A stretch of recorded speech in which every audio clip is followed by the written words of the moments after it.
An ice age has arrived in the world. Temperatures are plummeting across the globe, and a news reporter, trying to lift people's spirits, urged them not to give up. The government does not forget about its citizens, and this gives hope that they will be able to survive the crisis by supporting each other. The news reporter was about to say something important, but he was completely unaware of the plane flying above him. The news broadcast was interrupted at the most inopportune moment. The young girl called out to Han Feng. The protagonist, exhausted from constant cold and hunger, slowly made his way to the door to find out who had come to see him. Through the peephole, he saw a familiar blonde who always evoked warm feelings in him. Opening the door, the guy asked Hyuna in surprise why she had come to him in such terrible cold. He insistently asked the young girl to come into the apartment, as it was quite dangerous and cold outside. Suddenly, Hyuna pulled the protagonist towards her and kissed him passionately, as if wanting to warm him with her warmth. The blonde pulled away only when the air in her lungs became catastrophically short. Han Feng was stunned and asked Hyuna what had suddenly come over her, since they hadn't seen each other for so long. The girl replied that she simply realized that she loved only him. What was happening opened Hyuna's eyes, and now the beauty understood that happiness was only possible next to Han Feng. The heroine was ready to do anything for the guy to allow her to stay with him forever. Upon hearing this confession, the protagonist's cheeks immediately turned red with embarrassment, and obscene thoughts began to arise in his head. Hyuna could hardly imagine how much her words meant to Han Feng now, and how they touched his heart. The young girl quietly asked the guy to simply close his eyes and surrender to the feelings that were enveloping them both. The hero did just that, not feeling any danger at all and trusting his emotions. A man with a club in his hands immediately appeared from around the corner and swung at the main character with clear intent. Hyuna was afraid that her beloved might get hurt, but the guy explained to her that they cannot feed it to other people. But now they can find out what this fool was hiding in his stash. If they calculate everything correctly, they will be able to survive until help arrives. The main character was still alive and felt exhausted after all the experiences and trials. He tried to move his hand, but his body wouldn't obey, and now Han Feng understood what it felt like to be close to death. From his half-opened eyelids, the hero noticed the traitors, who were flirting with each other and huddled in a dark corner of the room. This vile, cold-blooded woman cruelly betrayed his trust. If Han Feng had a second life, he would never run after her and endure her betrayal again. Suddenly, the protagonist noticed a bright golden clot of light and reached out to it with his hand in hope of salvation. Perhaps right now he is going to heaven, leaving this cold world forever and finding peace. But suddenly, Han Feng's hand was engulfed in a red light, and then he himself was completely engulfed in that glow. The protagonist jumped up suddenly in surprise, breathing heavily and looking around in bewilderment. Looking around, Han Feng realized that he was in his own room. He immediately felt warmth. The protagonist had already forgotten this feeling after long months of cold and suffering. Han Feng looked at the calendar. June 28th. The end of the world was supposed to occur on the 15th of next month. The hero went back in time just 2 weeks before the apocalypse. But there is one very strange amendment. Every time since waking up, Han Feng's right hand has been glowing with a bright red light. It doesn't hurt. There are no unpleasant sensations. His nose began to itch violently from the dust in the room, so Han Feng sneezed loudly. His hand immediately began to be enveloped in a green light, and he felt strange and couldn't understand what was happening. And suddenly the glow around Han Feng became even stronger. The protagonist is now emitting a multicolored glow from his hand, and he is curious how science is going to explain it. The glow has become less intense, which means we can conclude that it is unstable and constantly changing, not at all like the bright red glow. And then suddenly, Han Feng felt a sudden wave of fatigue, as if all his strength had left him in an instant. The guy started shaking his hand up and down, not understanding what kind of thing it was or what to do with it next. An absurd thought came to his mind. What if he was now in some kind of comic book where everything happens outside the rules of reality? Han Feng grabbed the table knife, hoping that his actions would help him figure out the mysterious glow. The protagonist of any such story always has some kind of inappropriately strong ability after reincarnation that he must discover. However, there was no reaction, and he felt even more confused and alone in this world. His stomach began to rumble traitorously, reminding Han Feng that he was hungry and needed food to restore his strength. And the refrigerator was empty. Even a mouse would have hanged itself from such desolation and lack of food in the house. It was very bad. The main character began to feel like he was about to lose consciousness from hunger and fatigue. Luck smiled on Han Feng. He saw a can of soybeans on the table. These were tasty treats that wouldn't be found in a post-apocalyptic world, and they weren't enough to make a full meal, but they would do for satisfying hunger right now. The protagonist reached out with his glowing hand for the bean, And then, without thinking for long, he threw it into his mouth, enjoying the moment. Suddenly, as if in response to his actions, the small bean exploded, breaking the silence around into a multitude of small sounds. A whole bean plant started to stick out of Han Feng's mouth, and he was shocked by what happened to him. The protagonist, feeling a mixture of surprise and disgust, carefully removed the stem and root from his mouth. The young man was at a loss as to where the beans could have gone, as he had only held them in his hands and could not understand what was happening. Han Feng was even more surprised by the fact that his fatigue had completely disappeared, as if the beans had restored his energy. Well, and the green light too. Perhaps it is somehow connected with this plant and its amazing properties. The main character broke off one pod. Inside, surprisingly, were beans that looked fresh and juicy, as if they had just been picked from the field. Could this be the ability the protagonist had acquired? Han Feng wanted to know more about it and its capabilities. But now there are more important things to do. We need to urgently stock up on food, since the apocalypse is already very close, and there is little time left. Let's restore the order of events. At first the light was red, then it changed to green, which became larger and smaller. The guy touched the soybeans with his glowing hand, and they turned into a full-fledged plant right before his eyes. But Han Feng still couldn't figure out what kind of ability this was. The protagonist turned around when he heard a familiar voice calling his name. It was Hyuna who asked the guy with a smile if he had also decided to go grocery shopping. This coincidence is amazing, and perhaps it is even a trick of fate or just an accident in this strange world. The protagonist shuddered when he saw the insidious woman. Han Feng had been dreaming about her for 3 years already, and in the past, he had done everything possible just to make her happy with his attention. Although the young man understood perfectly well that for her, he was just a backup airfield, and nothing more. But Han Feng would never have thought that he would kill him or betray him. Now is not the time for revenge. First, we must prepare for the end of the world, and find a way to survive in the new conditions. Meanwhile, Hyuna approached the main character, and waving her hand in front of his face, asked why he was hanging there and staring at one point. Han Feng apologized and explained that she was so beautiful today that he was completely speechless from her charm.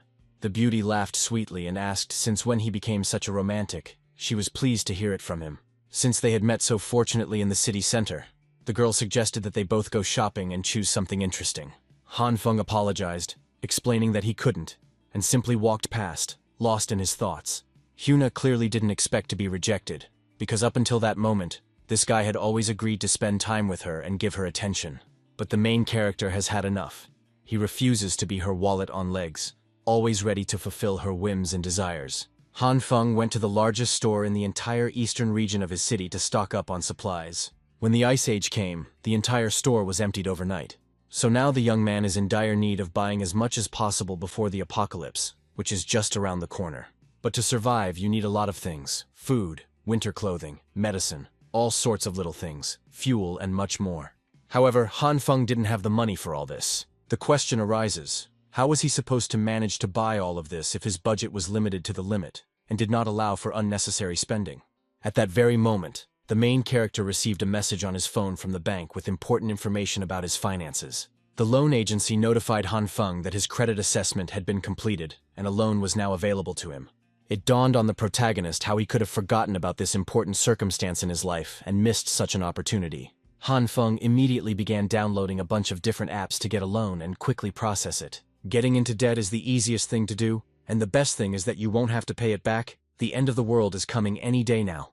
Hyuna was furious that this jerk dared to deny her such a simple wish to spend time together and have fun. This dumb loser doesn't even have his own car, which means if he writes to her again, the blonde will simply send him away without further ado. Suddenly, an expensive car with shiny wheels and a powerful engine stopped next to the beauty, attracting attention. Han Feng looked out from the lowered window with a confident smile, as if he was the owner of this luxury car. A look of surprise appeared on Hyuna's face. She didn't expect to see Han Feng driving such a cool car in such an unexpected situation. The guy came outside and said that he had just bought himself a car. The father's business in the States was doing well, so he suddenly decided to please his child. Han Feng just took him to the airport. Now the beauty understood what the matter was. Hyuna was already beginning to think that the guy had simply decided to dump her because their meeting had been cold before. Han Feng pulled the blonde closer to him and asked in a serious tone how he could live without her. The blonde shyly replied to Han Feng that he was very important to her, and suggested having dinner together and then watching a movie. Having finished saying all this, the young girl discovered that the guy had disappeared. Han Feng loaded the box into the car and apologized to the blonde, as he still had a lot of things to do. Hyuna didn't understand why he needed so many boxes, and the guy explained that he just needed all these things. As if by chance, Han Feng remembered that he had a gift for the blonde, which he would give to her a little later. Hyuna promised that she would look forward to it. But now it was time for her to go home. A sly grin appeared on his face. Everything was going like clockwork. The protagonist chuckled. It would be best if Hyuna didn't know about his warehouse.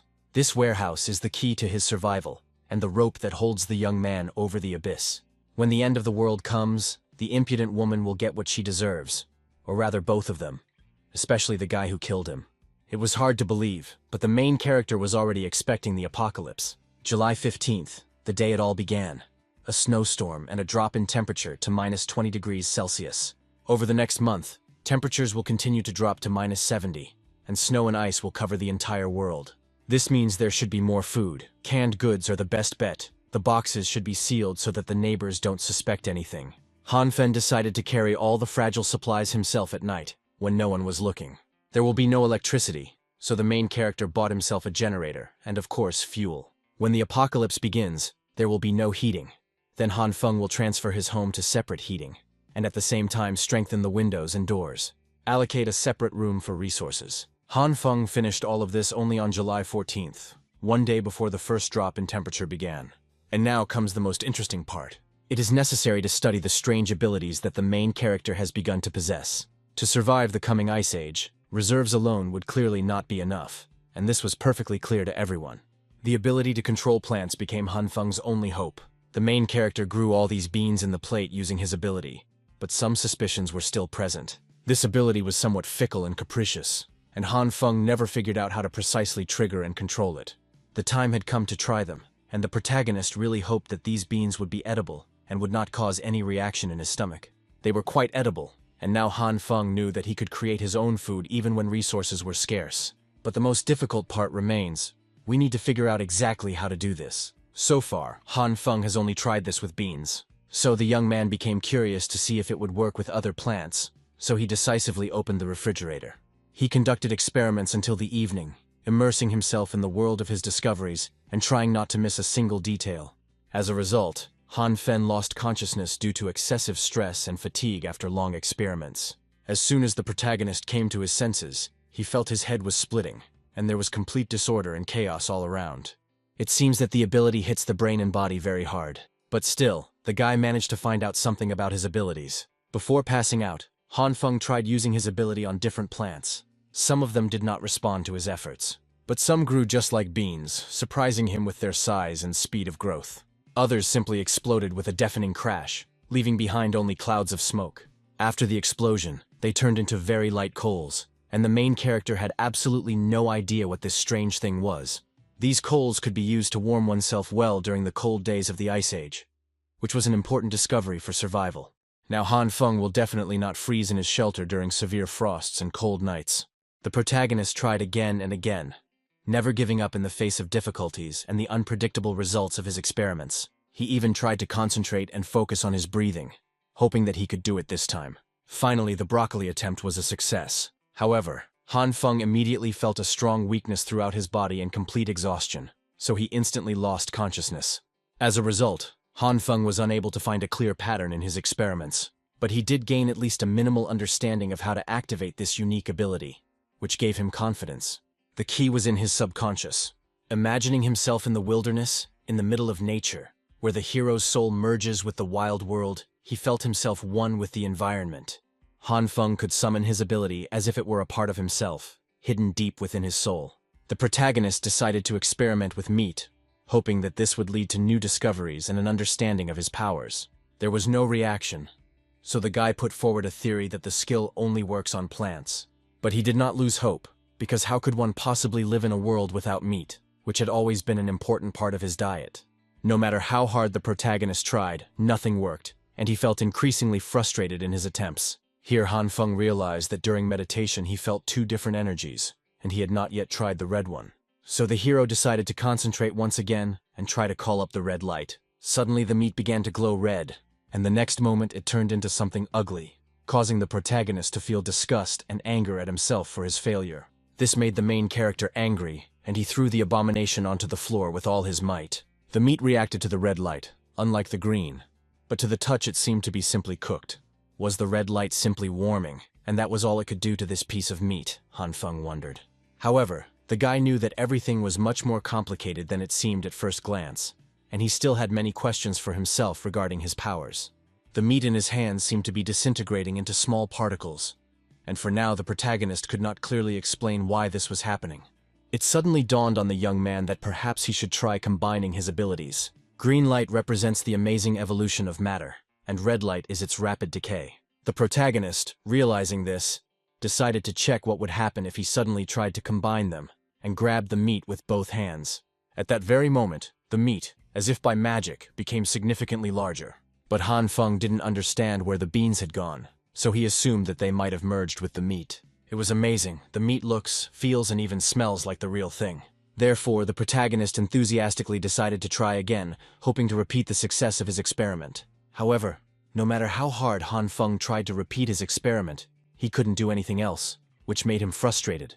In other words, he has yet to understand the principle of his abilities. Even despite all this, the day turned out to be quite productive. A sly smile appeared on the protagonist's lips. If he can fully comprehend this power, then after the end of the world, he will find himself on top of the world, in front of all other people. Han Feng suddenly realized that he had absolutely no means of self-defense to survive in this dangerous world. You urgently need to find a gun before the apocalypse begins to ensure your safety in the chaos. The main character looked out the window and noticed falling snowflakes. Since the cold had come, it meant the end of the world was inexorably approaching. Within a week, the temperature will drop to -45 degrees, so the hero needs to find a cannon as quickly as possible. But where will Han Feng find her, since buying weapons is prohibited and the hero has no connections for this matter? And then the hero noticed a familiar guy who was bragging that the famous Lao Wang from Zigan was his brother and friend. He, dressed in expensive clothes and with a smug grin on his face, offered his interlocutor a smoke. And then, with a smirk on his face, he asked them not to be shy and to relax in his company. Everyone calls this guy Bro Lee. He lives in the same region as the main character and is always up to some kind of mischief. Everyone here knows him, and if something happens, they always ask for help, because he can't refuse his friends. This guy doesn't have a job, but he constantly puts on airs, creating the illusion of being busy and important. The protagonist assumed that this guy must have at least some connections that would help him get a weapon. The blonde looked at the hero in bewilderment when he called out to him and exclaimed that they hadn't seen each other for a long time, causing confusion. Han Feng tried to put on a welcoming smile and waved his hand, hoping to create an atmosphere of friendship and trust. Bro Lee raised an eyebrow and asked if they knew each other. The main character lied that they had just met recently, and the blonde believed him, deciding that it had simply slipped his mind. Han Feng approached the hero and whispered in his ear that he had some business here, and said that he needed weapons. Li Zi sternly stated that they were not involved in any illegal activities, and the gun was a serious matter. The protagonist explained to his brother Li that he had misunderstood everything. He simply found himself in a situation where he needed a weapon for self-defense. Han Feng made up a story about how he was recently riding his bike to work and an old man who kept spitting passed by. As a result, it hit the hero right in the face, leaving him in complete shock from such impudent behavior. Han Feng immediately indignantly asked why he did this, and this impudent man, instead of explaining, spat again. Therefore, the hero taught the impudent man a good lesson, deciding to show him that this is not the way to act, and that he must respect other people. The man promised Han Feng that he would definitely regret it, and his words sounded threatening and ominous. And the next day, his buddies caught the main character near work and beat him up, leaving him humiliated. It was terrible, so now Han Feng needed at least some kind of weapon for his safety. The fictitious story left Bro Lee with strong emotions. He was outraged that some jerk dared to spit on his friend. Apparently, the blonde didn't quite understand the story. Li Zi promised the protagonist that he would call his boss right now, and they would definitely get a weapon. The blonde man suggested taking the bus because his Panamera was currently being repaired. Han Feng asked not to worry about it, because he himself was on wheels, and they would be able to quickly reach the desired point. The kid was clearly living well, and once Li Zi learned that the car cost 700,000, his opinion of Han Feng only improved. After taking another photo in an expensive salon, Bro Lee said that at the next intersection, you need to turn left. Just last night it was still summer, and they were enjoying the warm air. An expensive car stopped in front of the building, and the men sitting around the fire on the street immediately turned their attention to it. Upon seeing Li Zi, they immediately rushed over to him, and the blonde man casually said that he had come to see the boss. Bro Lee bragged that he got this new tiger for only 700,000 pieces. This kid was now showing off as if the real owner of this car wasn't standing next to him. Boss Lu asked Lee with displeasure why he had come to him at such a time, since he had his own affairs and concerns. The blonde explained that his dear brother wanted to buy something. He desperately needed a gun to protect himself from trouble. The request seemed trivial to the boss. He thought that Lee had brought him something interesting and worthy of attention. They immediately threw a pistol on the table and named the sum of 6,000 rubles, as if this was a common thing for them. But the main character said that he would actually really like to get something longer, and definitely with a sight, so that you can shoot accurately if necessary and not miss. Boss Lu exclaimed indignantly. Did he really need a sniper rifle if the boy was making such unreasonable demands? He is not in the store now, so he can choose either the gun or get out of his office without any questions. Bro Lee tried to smooth things over and decided to tell his boss a fictitious situation that happened to the main character.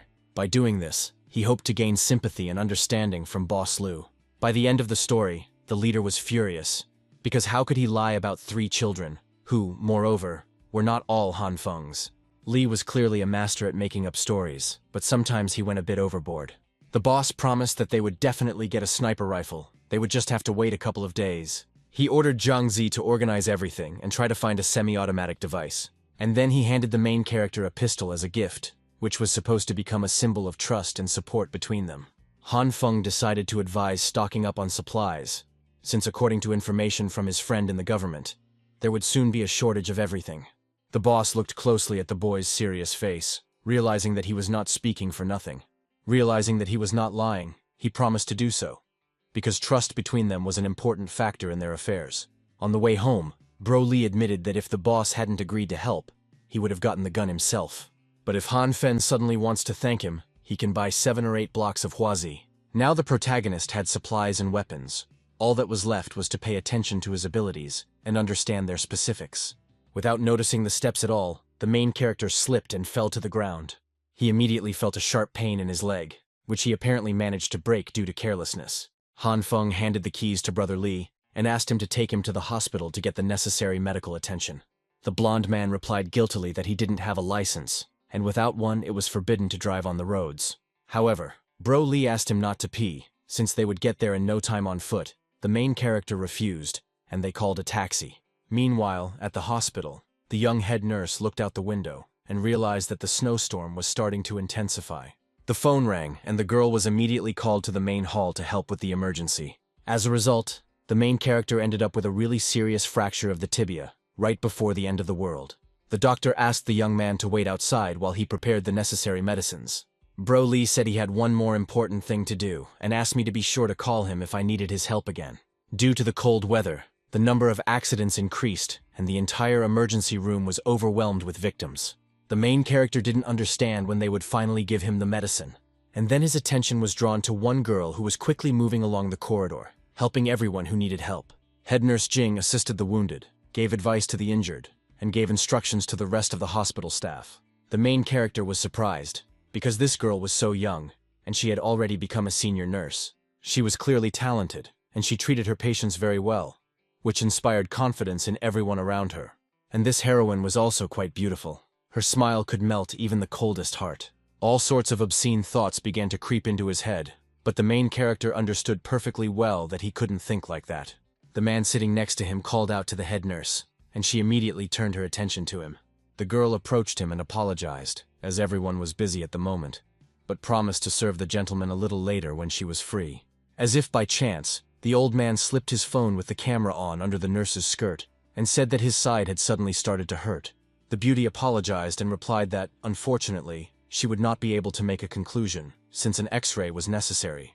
But the man did not give up, and persistently asked the head nurse to examine him. He stood up and grabbed the beauty around the waist, showing where on his body it hurt right now, causing bewilderment in everyone around. The girl felt very ticklish from his touch, and through tears, she asked the patient to wait for the attending physician. However, the old man grabbed the beauty by the buttock and replied that he had not yet reached the most interesting moment.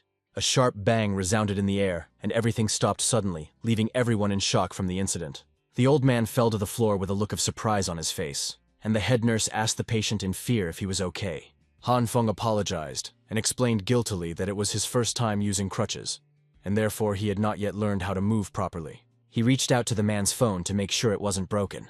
But the old man shouted threateningly that he should not touch his personal things and not interfere in his affairs. However, the protagonist did not listen to him and continued to act at his own discretion, understanding the need for intervention. As he thought, this brave guy decided to harass the nurses in the hospital and even take pictures of them without their consent. Now he better hurry up and get out of here as quickly as possible before the security themselves throw him out for inappropriate behavior. The protagonist promised that if he ever saw the old man doing something like that again, he would definitely expose him on the internet. The man cursed under his breath and ran away in panic. The head nurse was very surprised by the fact that the patient himself said that his side hurt and did not notice the old man's meanness. Han Fen was taken aback by her naivety and decided to explain to the girl the truth, that this pervert had just taken a photo under her skirt. The guy handed the nurse the phone and heroically asked her to be more careful in the future. There were plenty of perverts in their time. The beauty, with a slight smile on her lips, thanked her savior and noticed that his leg was seriously injured. As a sign of sincere gratitude, she readily offered her help. The main character thanked the head nurse. The heroine promised the guy that she would never let bad guys go unpunished again. She was completely oblivious to the fact that the young man's leg was accidentally touching her chest, absorbed in her care for him. A nurse entered the room and asked her senior colleague to approach a patient who urgently needed first aid. The pink-haired nurse said goodbye to the patient and asked him not to forget that he would need to come back in a week for a bandage change. She left the room, and a slight smile appeared on Han Feng's lips from the pleasant memories of meeting her. The protagonist mentally said goodbye to the beauty and left the clinic. The next day, breaking news broadcasts announced that heavy snowfall and cold weather were expected in all regions of the country. According to news reports from foreign journalists, sharp temperature fluctuations are being observed all over the world. However, experts said that such an unusually strong cold snap will not last long and will not have serious consequences. The main thing is not to panic and not spread rumors, because this catastrophe will definitely pass soon and everything will get better. Han Feng let out a tired sigh, realizing that these bigwigs always hide the true state of affairs by using false information. If the hero had not died one day, he would have believed it too. Han Fen was well prepared for all possible difficulties, which meant he didn't have to worry about the future. A message arrived on the phone in a group of residents of the complex, where neighbors had already begun to talk loudly about the weather anomaly. An undercover police officer reported that this was no ordinary snowstorm, but that an ice age was about to arrive with its consequences. Han Feng raised an eyebrow in confusion, wondering who this person was and how he knew about the end of the world. It seems like this is the account the protagonist needs to pay attention to in order to stay informed about what's going on around him. Meanwhile, the chat conversation continued, growing with each message and drawing more and more participants into the discussion.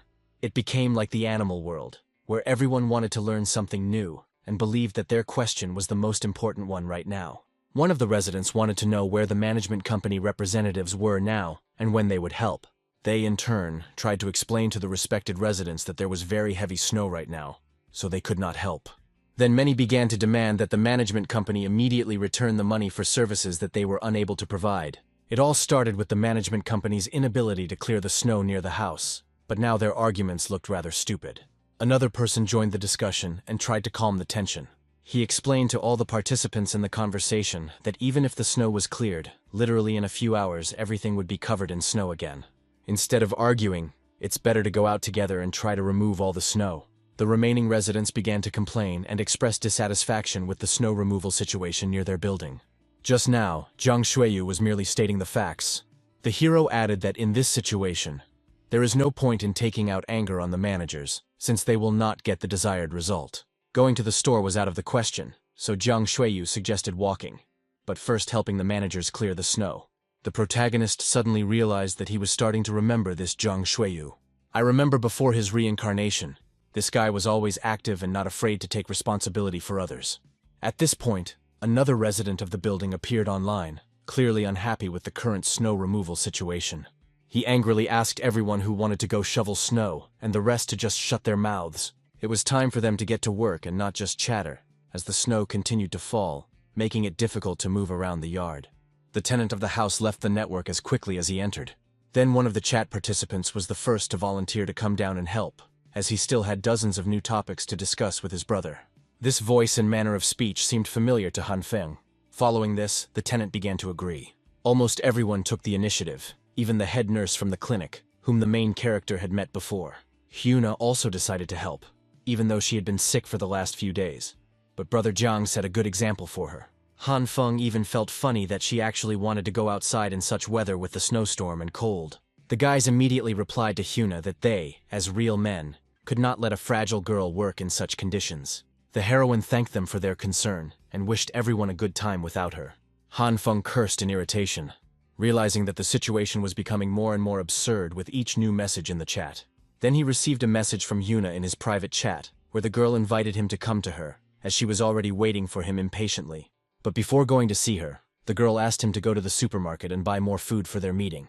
And then she sent a photo of herself sitting on the bed and waiting for Han Feng. Even in such weather, Hyuna tried to seduce the young man practically naked, but this task would cost him dearly. The protagonist decided to think about how to respond to her persistent invitation and how best to act in this situation. He immediately came up with a good idea about how to combine business with pleasure. Today was already the third day of the apocalypse. The temperature outside was -20 degrees Celsius, and everything around was frozen. In the first days, the heating system worked. There was even internet, which meant that everyday life continued within its limits. I have to watch videos on my phone screen to pass the time while waiting for the weather to improve and for news. It was only on the third day that Han Feng became bored. It seemed that the biggest problem of the apocalypse was loneliness. The leg is also far from being in the best condition, so Han Feng decided to continue watching the videos.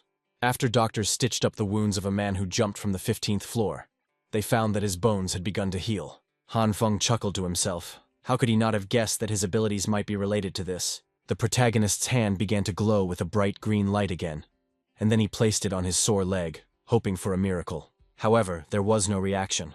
Han Feng realized that he had probably simply imagined that the green light could heal wounds. The young man immediately began to feel sleepy, and then he plunged into a dreamless world, where he rode on a huge lamb at the head of a herd, enjoying freedom. The beast reared up and threw Han Feng off, as if it was playing with him, unaware of its own strength. The protagonist fell to the ground, and his leg began to burn terribly, causing him to wince in pain and bewilderment. A goat came up to him and began to lick the reddened area. Han Feng immediately pushed her away from him, causing an expression of indignation and displeasure to appear on the animal's face. She wrapped her amazingly long tongue around the young man's leg. Then she raised her head and pulled Han Feng, as if inviting him to follow her on a new adventure. And suddenly her tongue, wrapped around the protagonist's wounded leg, began to glow with a familiar green light. Han Feng jumped up from the sofa, waking up from his sleep. He tried to catch his breath after a bad dream that left a strange feeling of anxiety in his soul. The protagonist was taken aback as soon as he noticed that his leg was still slightly glowing green, as if reminding him of what had happened. The young man untied all the bandages, got up from the sofa, and happily realized that his leg was completely fine and did not hurt. Perhaps the green light healed her while he slept. Taking a table knife in his hand, the protagonist decided to test his theory about the healing properties of light. My hands were shaking from excitement and fear. I was afraid to make an incision on myself and risk my health. As a result, the main character only decided to slightly cut his index finger. And then he used his ability again, hoping that the miracle would repeat itself and help him again. A sly smile appeared on the protagonist's lips, as he felt a surge of strength and self-confidence. At this very time, residents on the street were actively clearing away the fallen snow to clear a path for themselves to move. Zhang Xueyu thanked Uncle Liu for helping him on such a difficult snowy day. The man replied that it was all thanks to the brothers from the Wang family, who were always ready to help. Wang Xiaowu and Wang Xiaowen waved to everyone around them, enjoying the friendly communication and teamwork. Then, suddenly, a young girl next to them slipped and fell to the ground, attracting the attention of everyone present. The twins immediately ran up to the beauty to help her up and advised her to be more careful next time. Jingshu, with a wide and sincere smile on her face, replied that she was completely fine and sincerely thanked him for the help provided. The guys replied that in that case they would go and clear the main road, and if the girl needed help, she could contact them. The snowfall is getting heavier and heavier, and people need to hurry. Suddenly, Liu Guangyao remembered something that was related to the recent events in their area. However, he considered this not so important as to distract everyone from current affairs and concerns. The man just recently heard that there was a guy living next door who transported a bunch of different things in a pickup truck every day.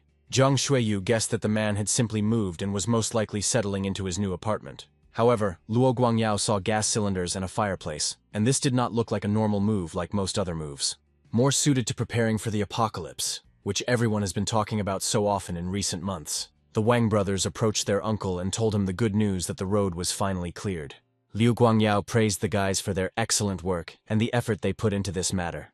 At this point, another person intervened in the conversation, but a lump of snow immediately hit him on the back of the head, distracting him from his thoughts and causing laughter from those around him.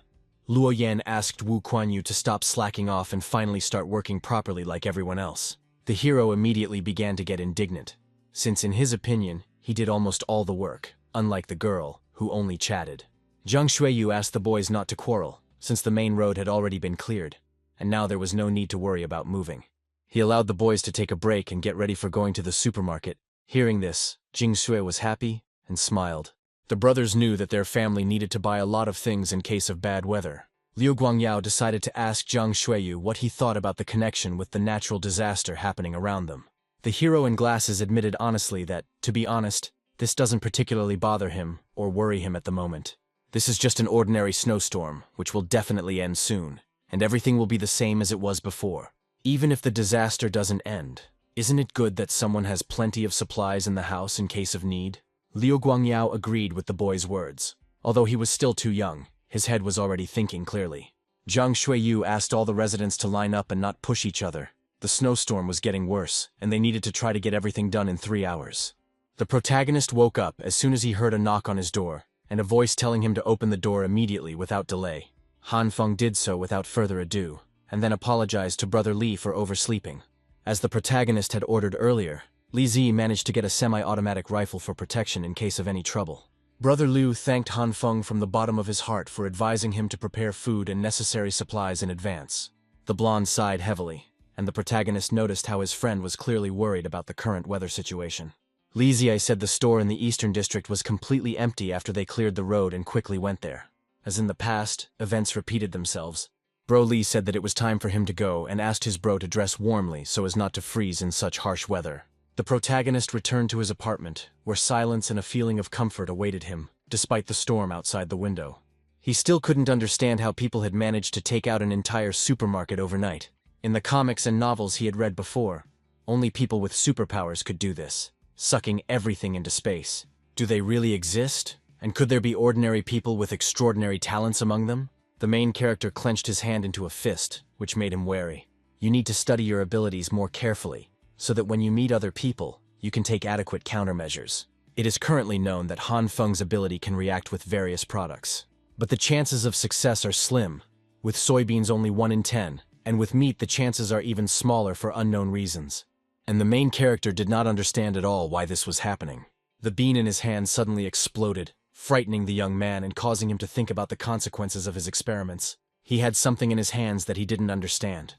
The percentage of success was really negligible, and this made him worry. Therefore, Han Feng firmly decided for himself that today he must definitely sort everything out. The clock showed 22:45. After so many hours, perhaps the protagonist has figured out what's what, and how to use his abilities most effectively. It turned out that the energy of the green light was not constant when used, and this created additional difficulties for the experiment.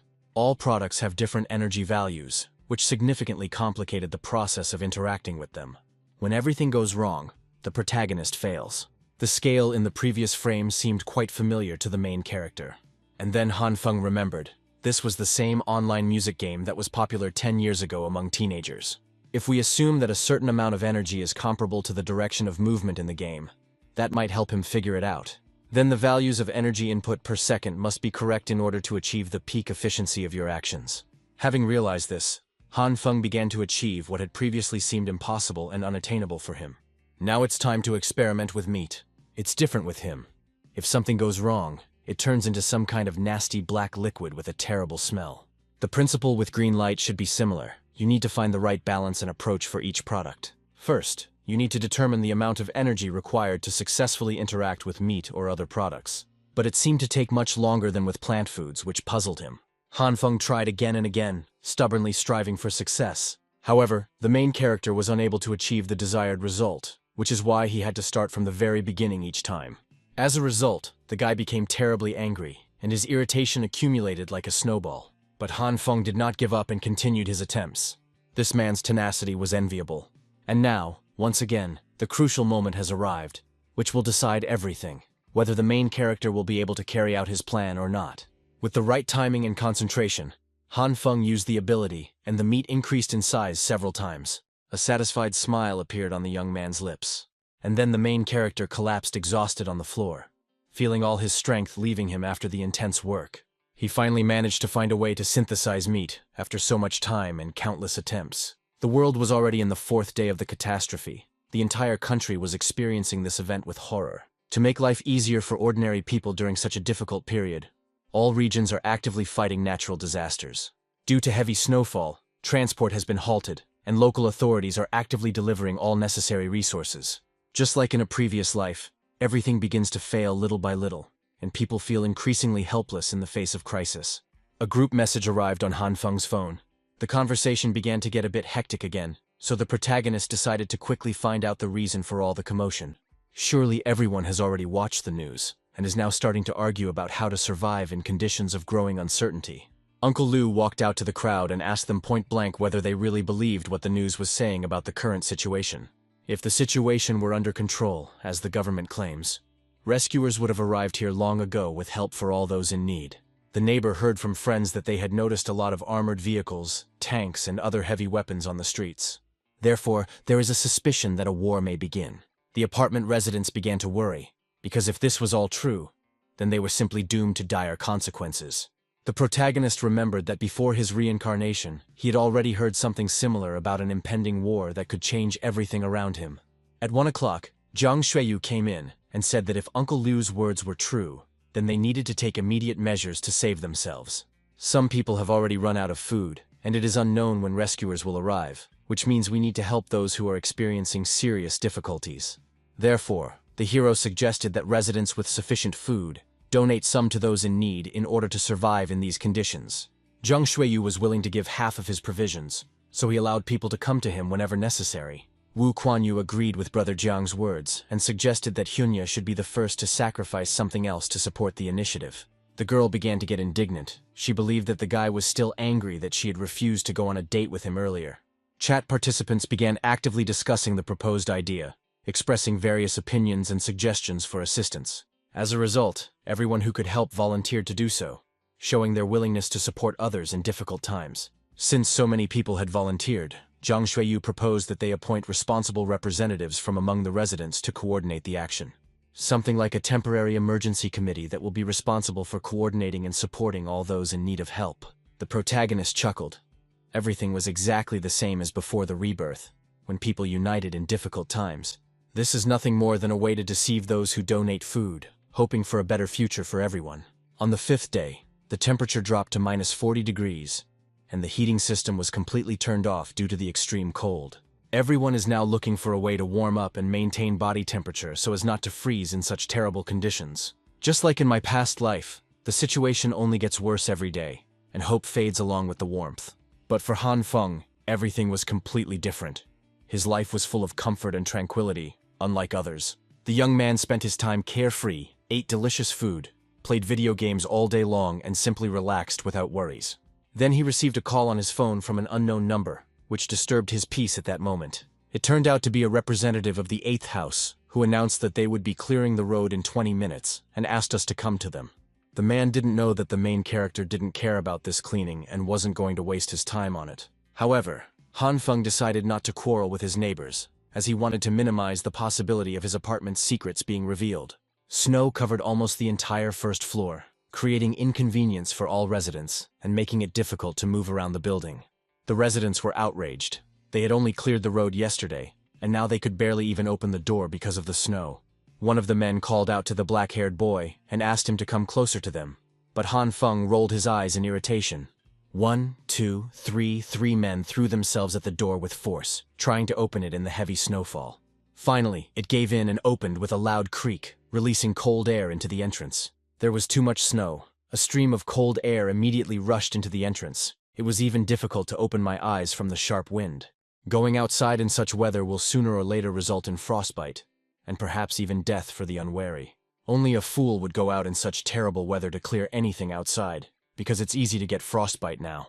A voice that seemed familiar to Han Feng volunteered to bravely go outside despite the severe cold and snowstorm. Of course, it was Bro Lee, who didn't miss the opportunity to call all the residents weaklings who couldn't overcome their fear.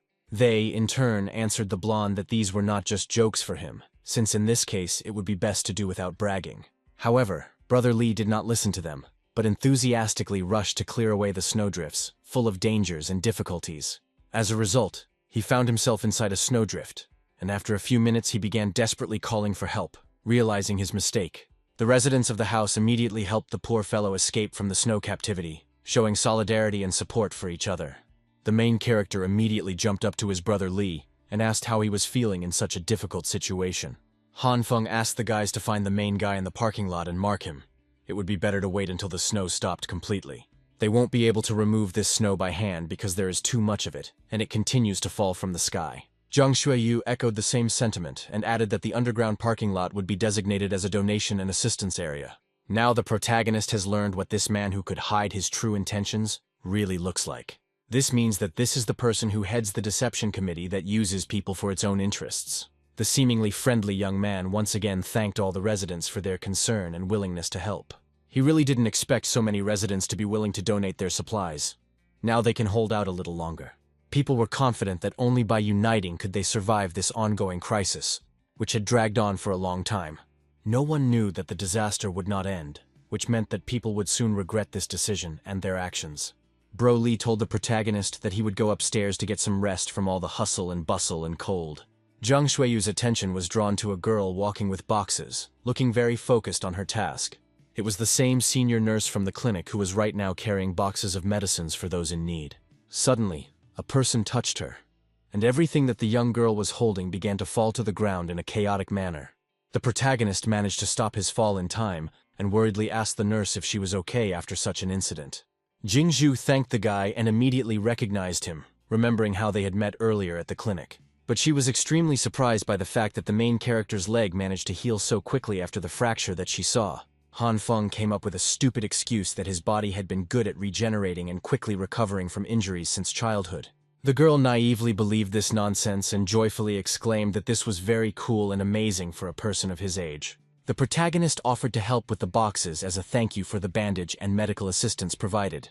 Jingxu thanked the young man for his efforts, realizing that together they could do more for other people. But the dark-haired guy didn't expect the box to be so heavy for his fragile body. The head nurse explained that there were only some medications inside for donation and to help those in need. If suddenly the young man was in trouble, she could bear everything herself, because she had the strength that could cope with any difficulties. The protagonist replied that it was not hard for him at all, although in reality everything was completely different, and he felt completely exhausted. Jingxu asked her not to pretend. She was simply much stronger than most of the guys in this world, and this had helped her out in difficult situations more than once. Han Feng suggested that it was some kind of innate power, to which the girl replied that she had her own reasons that she could not talk about. The girl's expression was sad and sweet at the same time, so the hero could not take his eyes off her expressive features. The head nurse apologized and explained that she could not explain everything herself, as her past was too complex and confusing. Suddenly, it dawned on Jing Shui that she still didn't know the name of her patient who had just volunteered to help her with the heavy boxes. Without hesitation, the boy said his name, and at that moment, confidence and kindness sounded in his voice. With a wide smile on her face, the young girl gave her name and said that she was very pleased to meet him, because she sincerely appreciated new friends. From the conversation, Jing Shui learned that the guy was lazy in life and did nothing, but at the same time he dreamed of great achievements. Suddenly, one of the men pushed the young girl and rudely ordered her to get out of the way, which caused confusion among everyone present. This caused Jing Shui to bump into the protagonist, making the situation even more awkward for both of them. Her large breasts immediately pressed against the young man's shoulder, and he felt his heart beat faster from surprise. Han Feng's face immediately turned deep red. He felt everything clearly, and obscene thoughts began to creep into his head again, which embarrassed him. Jingshu immediately pulled away and apologized for the situation, feeling extremely awkward after this confrontation. Suddenly, Hyuna approached the hero and asked why he didn't say that he would also leave his apartment on such a frosty day. The blonde grabbed the hero's shoulder and asked if this was his new girlfriend, the one he was spending time with instead of working. Jingyu decided not to interfere any longer, took the boxes and said goodbye to the guy, thanking him for helping with the heavy load. Hyuna said that she came for supplies. He didn't even write to her, so the heroine even began to worry about his condition. Han Feng lied that he was just about to write, but in reality, he just didn't want to bother her unnecessarily. Suddenly, the blonde asked the young man if he had any extra food at home, as it was starting to run out in the refrigerator. A smile appeared on the protagonist's lips as he remembered his reserves and how quickly they were being depleted. He didn't have much food at home either, but he could borrow it. But Han Feng remembered that the girl didn't reply to the message. Therefore, the hero invited the blonde to stay with him for a couple of days so that she could rest and regain her strength. The beauty's face immediately showed concern at such a proposal, and her thoughts began to get confused in her head. She explained that at that moment she didn't quite understand the situation. If a guy wants to chat, he can write at any time without embarrassment. Han Feng turned away and yawned, saying that since it was a refusal, he was heading home to his own affairs and concerns. The blonde stopped him and tried to explain that she takes serious relationships between people extremely seriously. She didn't want others to think that they were only meeting for supplies and food, so the heroine asked for some time to think. If Han Feng hadn't died then, he might have believed this nonsense about feelings and mutual understanding between them. If only he knew who that mysterious man was who suddenly appeared in his life and left so many questions. The protagonist decided not to search. He simply had to behave the same way as before his reincarnation into this world. We need to wait a little, and then Hyuna herself will bring this person who, perhaps, will change everything around. Han Feng told the blonde that he was just joking, hoping that she wouldn't take it seriously and wouldn't be upset. The young girl's face showed surprise when she realized that not all jokes had a light subtext. The protagonist promised to wait for an answer, and said that tomorrow he would bring the young girl some food to please her. At this point, the heroes said goodbye, each of them immersed in their own thoughts and worries about the future. The blonde was pleased. Her plan had succeeded, and she felt like a real strategist in this game. She didn't even suspect that the main character was in front, and it was she who was now dancing to his tune, like a puppet. For 2 days, Han Feng ignored Hyuna's messages, immersing himself in his thoughts and experiments. For days on end, he sat in his apartment, enjoying a fantastic steak and enjoying life, forgetting about the outside world. The experiments Han Feng had been conducting in recent days had helped him discover 2 important things about food and its properties. Firstly, meat cannot grow indefinitely, and secondly, it can be processed infinitely, just like soybeans. Previously, the hero ate half of the sprouts and processed the other half, and tried to do the same with meat. From half a piece of beef and a soybean, he obtained a whole piece of meat, and repeated this with another piece using the same principle. But nothing changed as the guy expected, because nature has its own limitations and laws. Now you don't have to worry about running out of food sooner or later in this harsh world. The world was entering its 19th day of disaster, with temperatures already dropping to -42°C. The entire island of Poduhiti in the Maldives, where the correspondent was now located, was covered in ice and snow, which was extremely unusual. The ocean is also freezing at an incredible rate, with experts estimating that the maximum ice thickness has reached 55 centimeters. Only the protagonist knew that everything was much worse than the media was saying, and the real situation was critical. Suddenly, Han Feng heard another crash outside his window, causing him to become worried about what was happening around him. This was already the 7th explosion. The protagonist had absolutely no idea what was happening outside his apartment. Outside the window, he noticed a multitude of helicopters and swore quietly, realizing that the situation was getting out of control. Beloved neighbors also began to panic due to loud sounds and the unstable situation around them. Residents are currently bartering various items and food in the underground parking lot in an attempt to survive the situation. Many even took advantage of the opportunity to extort money from other people, which caused a huge number of fights. The council said those in need must now line up to receive essential survival supplies. As a result, the main character went down to the underground parking lot in the hope of finding something useful for himself and his neighbors. The terrible cold immediately caused his nose to start running, which added to the discomfort of this difficult situation. If the young man hadn't needed information about the current situation in the world, he would never have left his cozy refuge and come down here to face reality. Han Feng remembered well that before his reincarnation, there was a riot that shook the entire city and left behind many questions. However, the specific reason for this riot was never revealed, which added even more mystery to what was happening around. It's best to find out the situation now in order to minimize risks and avoid unnecessary troubles in the future. Looking around, the protagonist noticed that there were too many beggars here who desperately needed help. One of the residents started to get indignant because there were so many huge boxes of supplies here, and they were giving him some pennies that didn't solve the problem. He began demanding that the supplies he had donated be returned immediately, but the goods were not subject to return according to the rules. Zhang Shuiyu explained that the disaster was currently in full swing, so he asked the man to put himself in his place and understand the situation. Moreover, the guy with glasses promised to return everything in double amount, so the crowd began to condemn the emerging man for his persistence. They told him to take the food immediately and not hold up the line, which also wanted to get its share of the food. The protagonist was not surprised by the fact that donations could not be returned, since this rule had long since become commonplace for everyone. But to put oneself on a high moral level and accuse people of giving more than they receive is simply shameful and wrong. A guy I knew quietly said that he had never seen such shameless people who could so easily forget about others. Li Ziyi, clearly worn out over the past few days, waved his hand to his brother as a sign of greeting and joy at the meeting. Han Feng greeted his friend and learned that he had been doing well lately, despite all the difficulties around him. Only in recent days, Li Ziyi has somehow fallen apart a little. Although in the opinion of the main character, the guy was downplaying his problems too much. The blonde admitted that he was drinking water to stave off his hunger, as he had no more supplies and no hope for the best. Li Ziyi thought he would help and donated most of it to the committee. But in the end there was no food left at all, and the snowstorm was not going away and was getting worse. If only the guy knew everything about the real state of affairs, he would have saved himself more food for difficult times. The protagonist approached his brother and whispered to him to do him one favor that could ease his suffering. Li Ziyi was taken aback when he learned that the boy could just give him 4 noodles and 2 sausages from his supplies. The blonde was immensely happy and grateful that his brother was not abandoning him to hunger and cold in this difficult hour of trial. He promised to take care of everything, and Han Feng allowed his friend to come later for food without any unnecessary questions or embarrassment. Li Ziyi nodded and said that he would now go and stand in line for supplies to help himself and his friend. Just a few packs of instant noodles and a couple of sausages could have saved the protagonist's day from hunger pangs. Of course, it was a bit of a shame to send my brother there in such a difficult situation. But lying at home on the couch was much better. Suddenly, a familiar voice called out to the protagonist, which made him become wary and pay attention to what was happening around him. Hyuna suddenly walked up to the guy and slapped him across the face with a force that made him surprised by her actions. And then she angrily muttered through her teeth that he had completely undermined her trust with his thoughtless actions and words.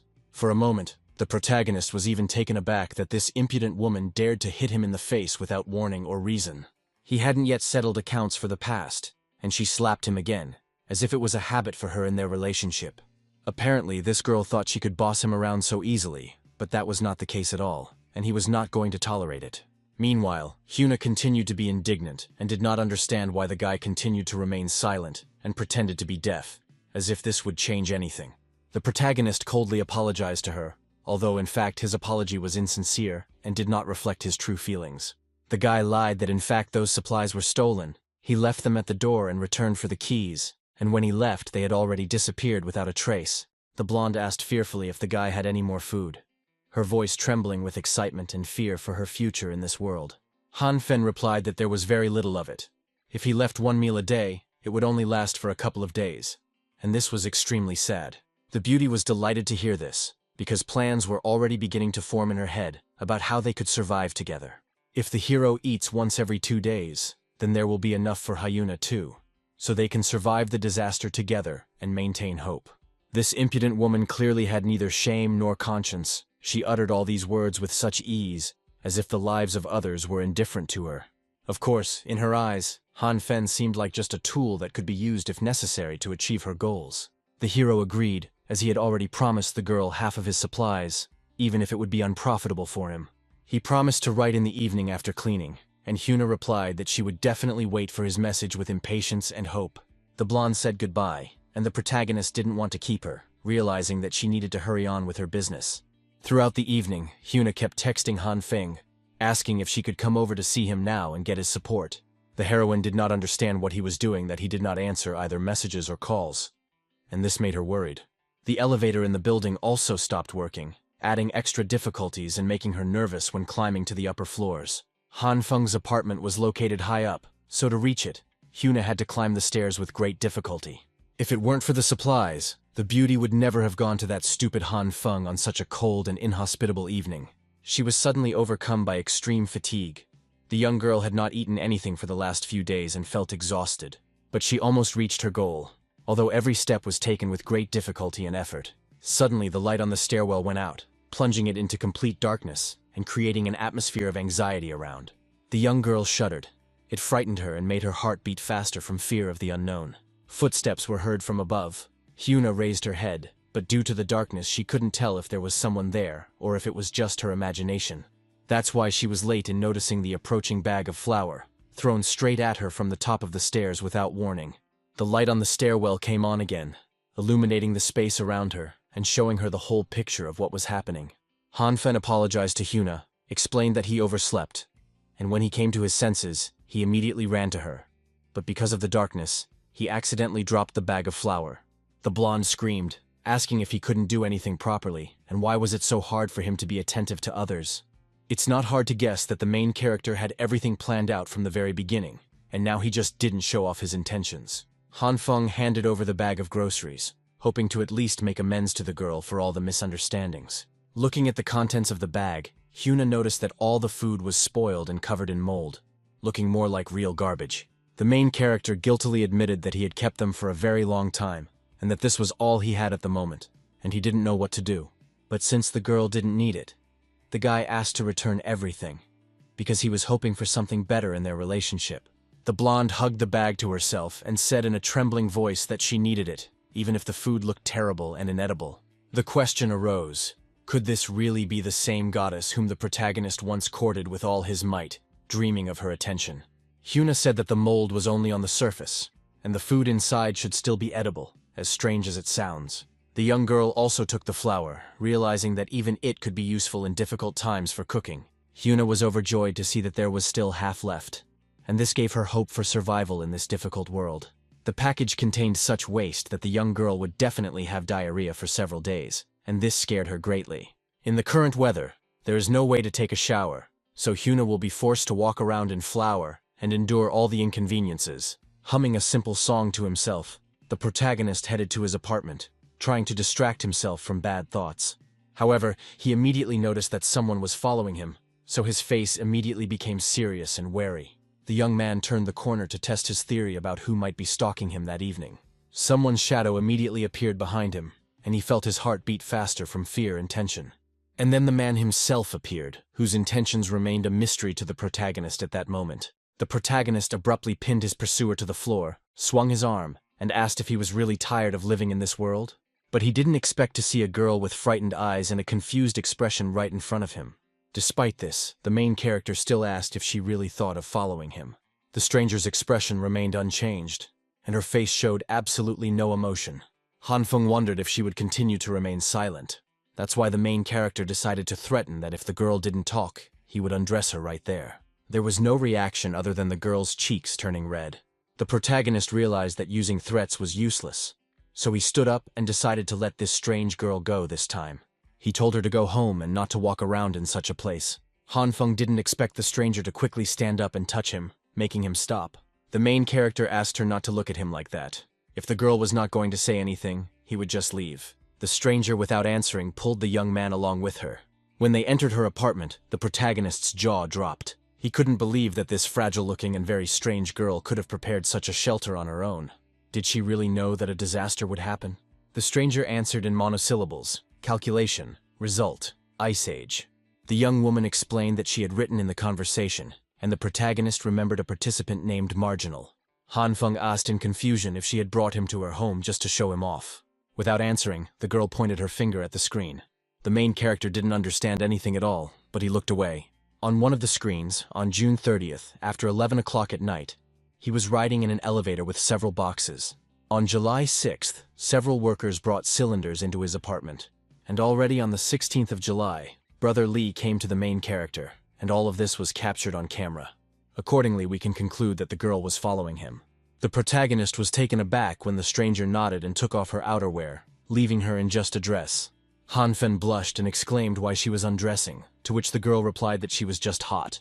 As a result, the strange girl dressed in lighter clothes. The guy came to the conclusion that the girl was spying on him because she had suspicions about his supplies, the main goal being to establish cooperation. But what did she mean by cooperation? Quite unexpectedly, the stranger began to climb over the main character, causing him mixed feelings. This posture made Hanfeng's face turn red again, and he asked the girl in shock what she was doing. It turns out the heroine just wanted the guy to teach her how to use the generator correctly. Hanfen did not refuse and helped to do it. The stranger nodded as soon as the protagonist asked if she understood everything. The guy was about to go to his room, but the young girl pointed out another thing she needed help with. Han Feng set up a water boiler for her and explained that the main thing for the girl was to remember to close the tap after use. And then the hero was outraged by the fact that the stranger was storing the cheese meat in the freezer incorrectly, since it should be unpacked immediately.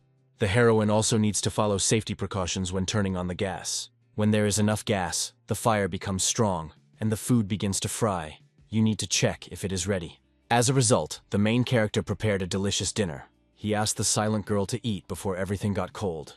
Han Feng felt like he had been working as a nanny all day. This girl didn't know how to take care of herself at all. The heroine did not deny this, and nodded silently, chewing a piece of meat.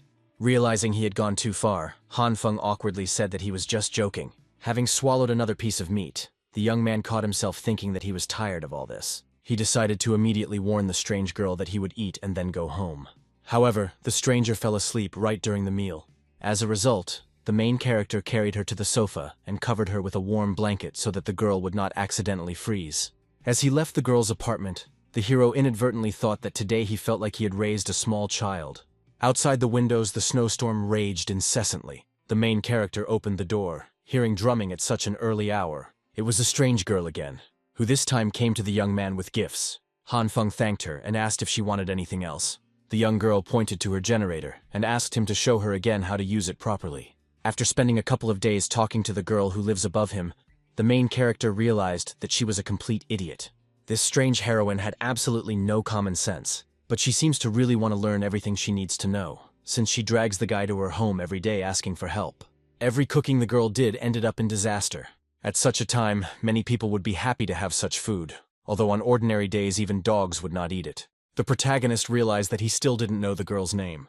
The stranger replied that she was a messenger from the true eye of the evil king. Realizing that the girl would not explain anything more, the protagonist asked her to forget his question. While the heroes were in a warm apartment and eating some food, the rest of the people were barely surviving in the parking lot. The atmosphere was tense, with everyone resorting to different methods to survive. People demanded that the supplies they had donated for the good cause be immediately returned to them. The situation was so serious that it was already starting to come to blows. Zhang Xueyu turned on the loudspeaker, and the deafening sound immediately silenced everyone. And then the guy with glasses asked everyone to stop. The hero asked if people thought it was absurd to fight for the last food supplies. This time, Zhang Xueyu's words had a negative effect, and people couldn't understand how he had the audacity to say such things. The hero in glasses asked to be allowed to sort everything out. The food given out was not enough, and the donations were running out. As Zhang Xueyu said earlier, this is simply ridiculous. Do people deserve to die of starvation? He asked them to think carefully about who caused them to end up in this situation. And people immediately answered that it was because of him. Then Zhang Xueyu asked to be allowed to remind him of something. People with more stock sell bread, which originally cost pennies, for tens or even hundreds of yuan. At such an auction, a loaf of bread is divided into 5 or even 10 parts. In the end, they managed to make a fortune from this disaster, and then suddenly a fight began for the last supplies. Zhang Xueyu asked, "Isn't it funny that those who have reserves don't donate, but only raise the price? Is it really fair that they should all die of hunger?" The leader of the crowd shouted, "The most important thing now is to get up and take back their supplies." People agreed with Zhang Xueyu. Why should others live in luxury while they are starving here? It's unfair. It's all the fault of those people. Because of them, the rest became like this. The crowd decided to take action and immediately return their food. Among all these people was Li Zi, who could not believe everything that was happening. These guys are clearly crazy. Something big is coming. The protagonist opened his eyes as soon as his phone began vibrating non-stop on the table. Broly told the hero that all the people had gone crazy and were now going to take all the supplies. This man named Zhang Xueyu incites residents to steal other people's food. They go from door to door, breaking locks. They were all armed, so the blonde asked his friend to hide and not fight them head-on.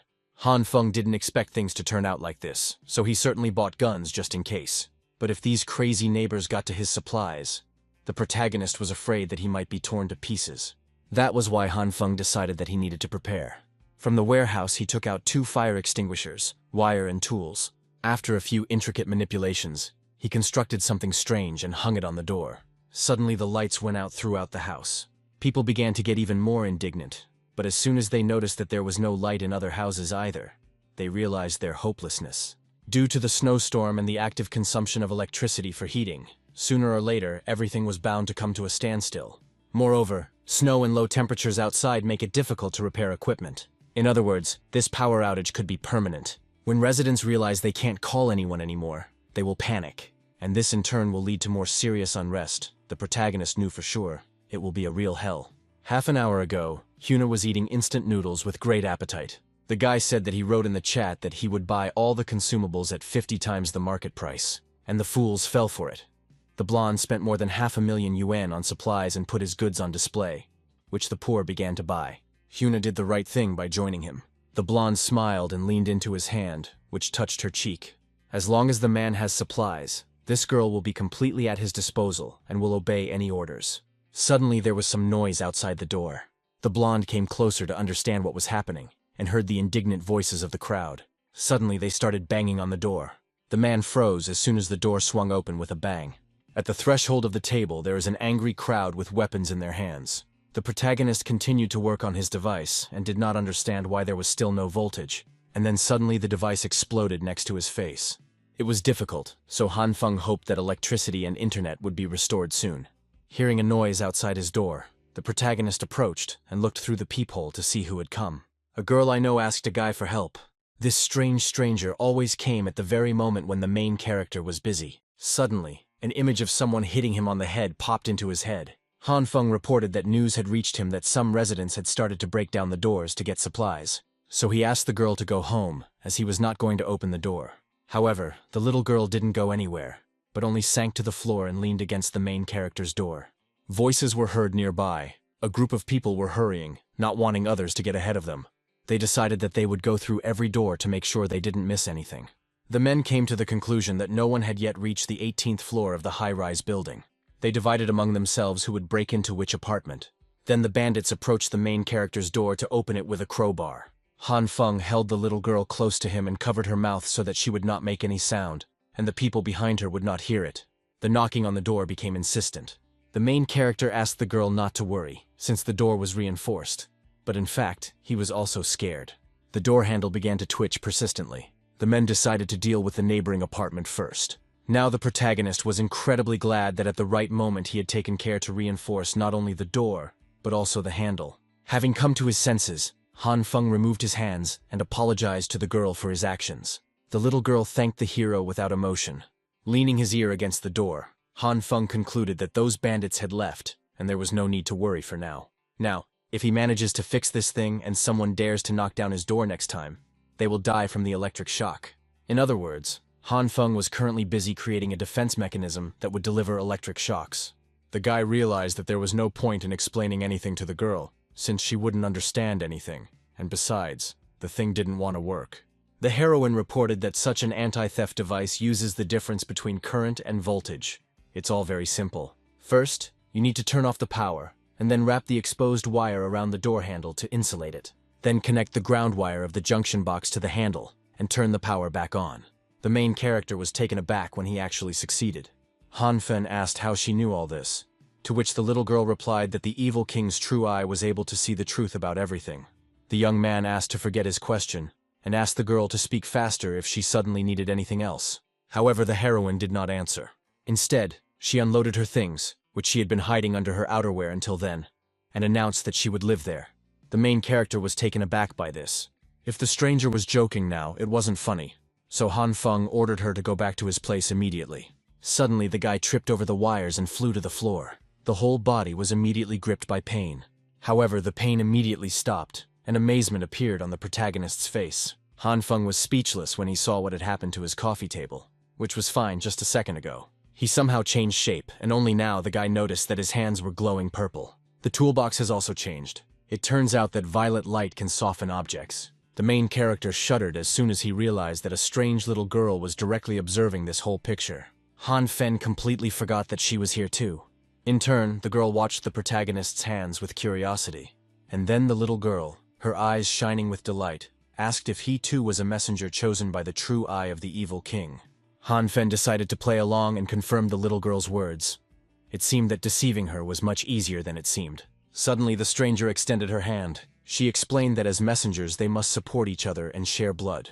The main character tried to explain that she was a girl, and living with him was not the best idea that could come to mind. But suddenly the door slammed shut and the main character was left alone again. Han Feng still didn't agree, but it seemed like the little girl really thought that this was some evil king's lair. But still, what was this purple light that could apparently make things soft? It can be concluded that the main character has only 2 types of light, and the rest have not yet been discovered. Purple appeared when he tripped over a wire and was about to hit the table. The main character remembered exactly how it happened. The hands lit up again, suggesting that the light appeared immediately after Han Feng remembered the dangerous situation. Does he really react to the wire like that? The protagonist picked up a table knife to test his theory. Surprisingly, this ability even worked on steel. The table knife turned to jelly in just a couple of minutes, so the protagonist began trying again and again. The longer you use the violet light, the softer the object becomes. But there are no other changes. In other words, this effect was useless. Han Feng decided to test what would happen if he suddenly tried to mix the 2 lights. He took the same table knife and concentrated on his abilities, and soon he received the results of his efforts. The table knife somehow regained its shape. The protagonist glanced at the napkins that were on the table next to him, and an idea immediately appeared in his head. So he immediately set about implementing it. Han Feng soon learned that mixing 2 types of light could change the strength of matter. Moreover, the hardness is quite good. The man asked his brother if he was going to hand over the stolen supplies, and his friend called him an idiot. Why should he hand over anything if later everything will be given away to some women and old men? He needs to keep it a secret, otherwise it will all be over. Suddenly the man noticed something strange and asked his friend to look back. Somehow the wall behind them began to move, and the next moment a face appeared from it. The men lost their power of speech from fear and almost shit their pants. They immediately hurried to run away from the ghost. Han Feng realized that he could no longer breathe. So he stuck his head out and was finally able to take a breath of air, which quickly filled his lungs. Trying to do something like this with an entire wall would be too much of a hassle. Having dispelled his ability, the protagonist felt tired, but he still had one more task to do. It's time to check the results of the hardening. So Han Feng hit his wall with the sledgehammer with all his might. After some time, the main character realized that everything here was so hardened that not even a piece of the wall broke. Many residents have almost run out of food. The man only now managed to gather supplies. Suddenly, one of the Wang brothers twisted his arm and knocked him to the floor.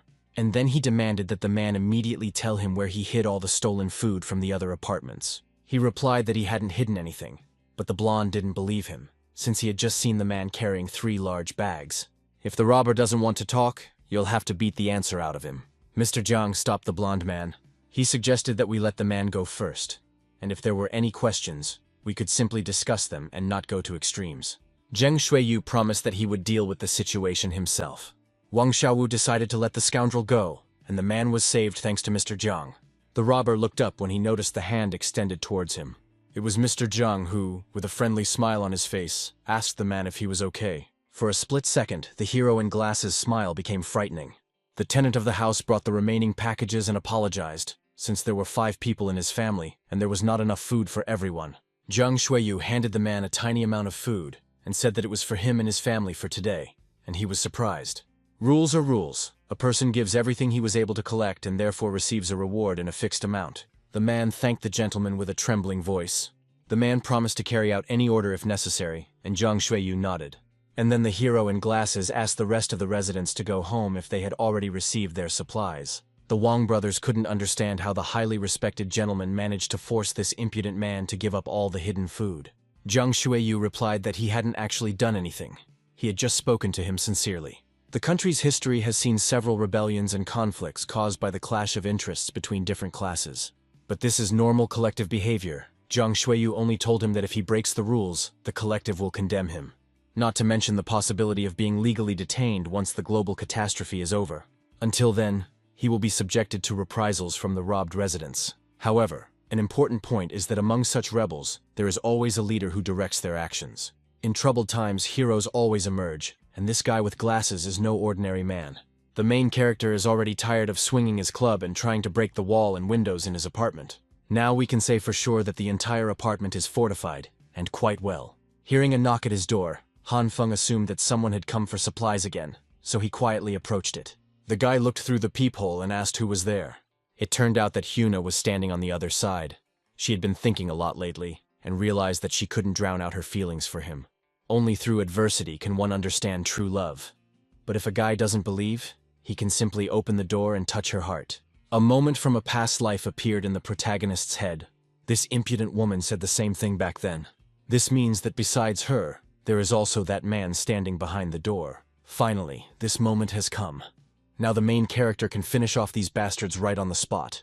But suddenly Han Feng remembered that there was no light, which meant he would be visible, and the enemy could kill him with one blow if something went wrong. If we were to rely on an electric shock, then they would need to touch the door handle at the same time, which is clearly impossible. Han Feng needed to calm down. He had finally reached this moment, so it was better not to rush and think things over first. The biggest threat to the hero now is not Hyuna, but a man hiding somewhere in the darkness. But the protagonist can't just walk out to determine his position and strike. Suddenly an idea came to my mind. I remember he was hiding somewhere behind the door.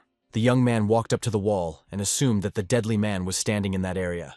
It will take time, but the plan should work. The protagonist's hand began to glow with a purple light. The blonde called out to Han Feng and begged him to open the door for her. They needed to talk right now. Her partner didn't understand whether this guy was even worth being robbed. Hyuna was sure this fool still had food. She remembered very well that just recently, before the disaster, he had unloaded a whole truck with supplies at his place. The enemy grinned, completely oblivious to what was happening right now behind his back. A couple of scoundrels heard strange sounds. The blonde's partner turned around sharply as the sounds were coming from somewhere behind them. And at that very moment, a strong fist hit him in the face, knocking out several teeth and damaging his jaw. The man collapsed to the floor, and Hyuna asked him in a frightened voice not to scare her like that. The front door opened and the main character appeared on the threshold with a fire extinguisher in his hand. The blonde froze. And then she screamed as soon as Han Feng used it. The blonde immediately began coughing violently after inhaling the fumes from the powder inside the fire extinguisher. As soon as the fumes cleared, she froze, seeing her partner lying beaten on the floor. The blonde man fearfully asked the girl to help him. Fear gripped Hyuna. She breathed heavily and tried frantically to figure out what had just happened. Suddenly, someone's hand appeared from the darkness. She grabbed the young girl by the stripes and pulled her towards herself, causing Hyuna to feel pain. And then the main character abruptly let go of Hyuna and pushed her away from him, causing the heroine to collapse to the floor. Afterwards, the beauty jumped up from her seat and rushed faster towards the stairs, calling other people for help. Han Feng was even upset that she ran around so quickly. Then suddenly the blonde began to come to his senses and slowly stood up, overcoming the trembling throughout his body. The protagonist hit the villain in the stomach and sternly asked who gave him permission to get up. The blonde man asked him to wait in a trembling voice, and Han Feng even stopped for a moment to listen to his words.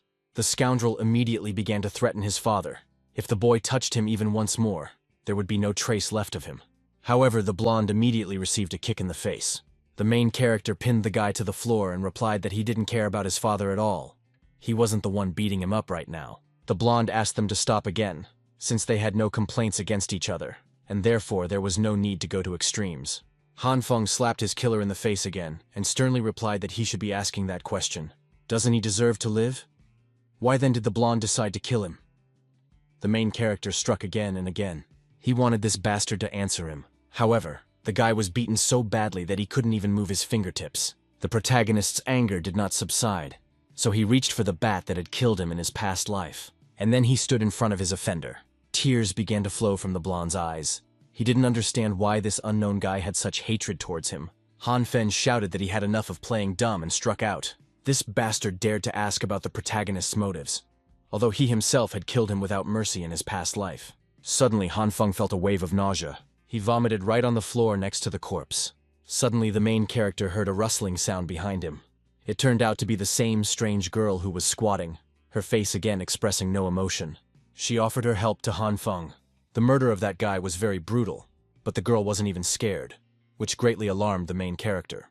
He explained to the heroine that if she stayed in this place, she could get hurt, since those people could come back again. For her own good, it is better for the girl to live at home. However, the little girl refused and said that she wanted to stay here. The main character repeated that this place was very dangerous. They could both die at any moment. This was no joke. The heroine stood up and asked not to worry, as the true eye of the evil king would help them. The baby said that she was tired and needed to go and sleep. Han Feng grabbed her hand sharply and asked her to stop. He told me to stop pretending to be stupid and prevaricating, because right now he is talking about real problems. Suddenly the girl asked to come to her.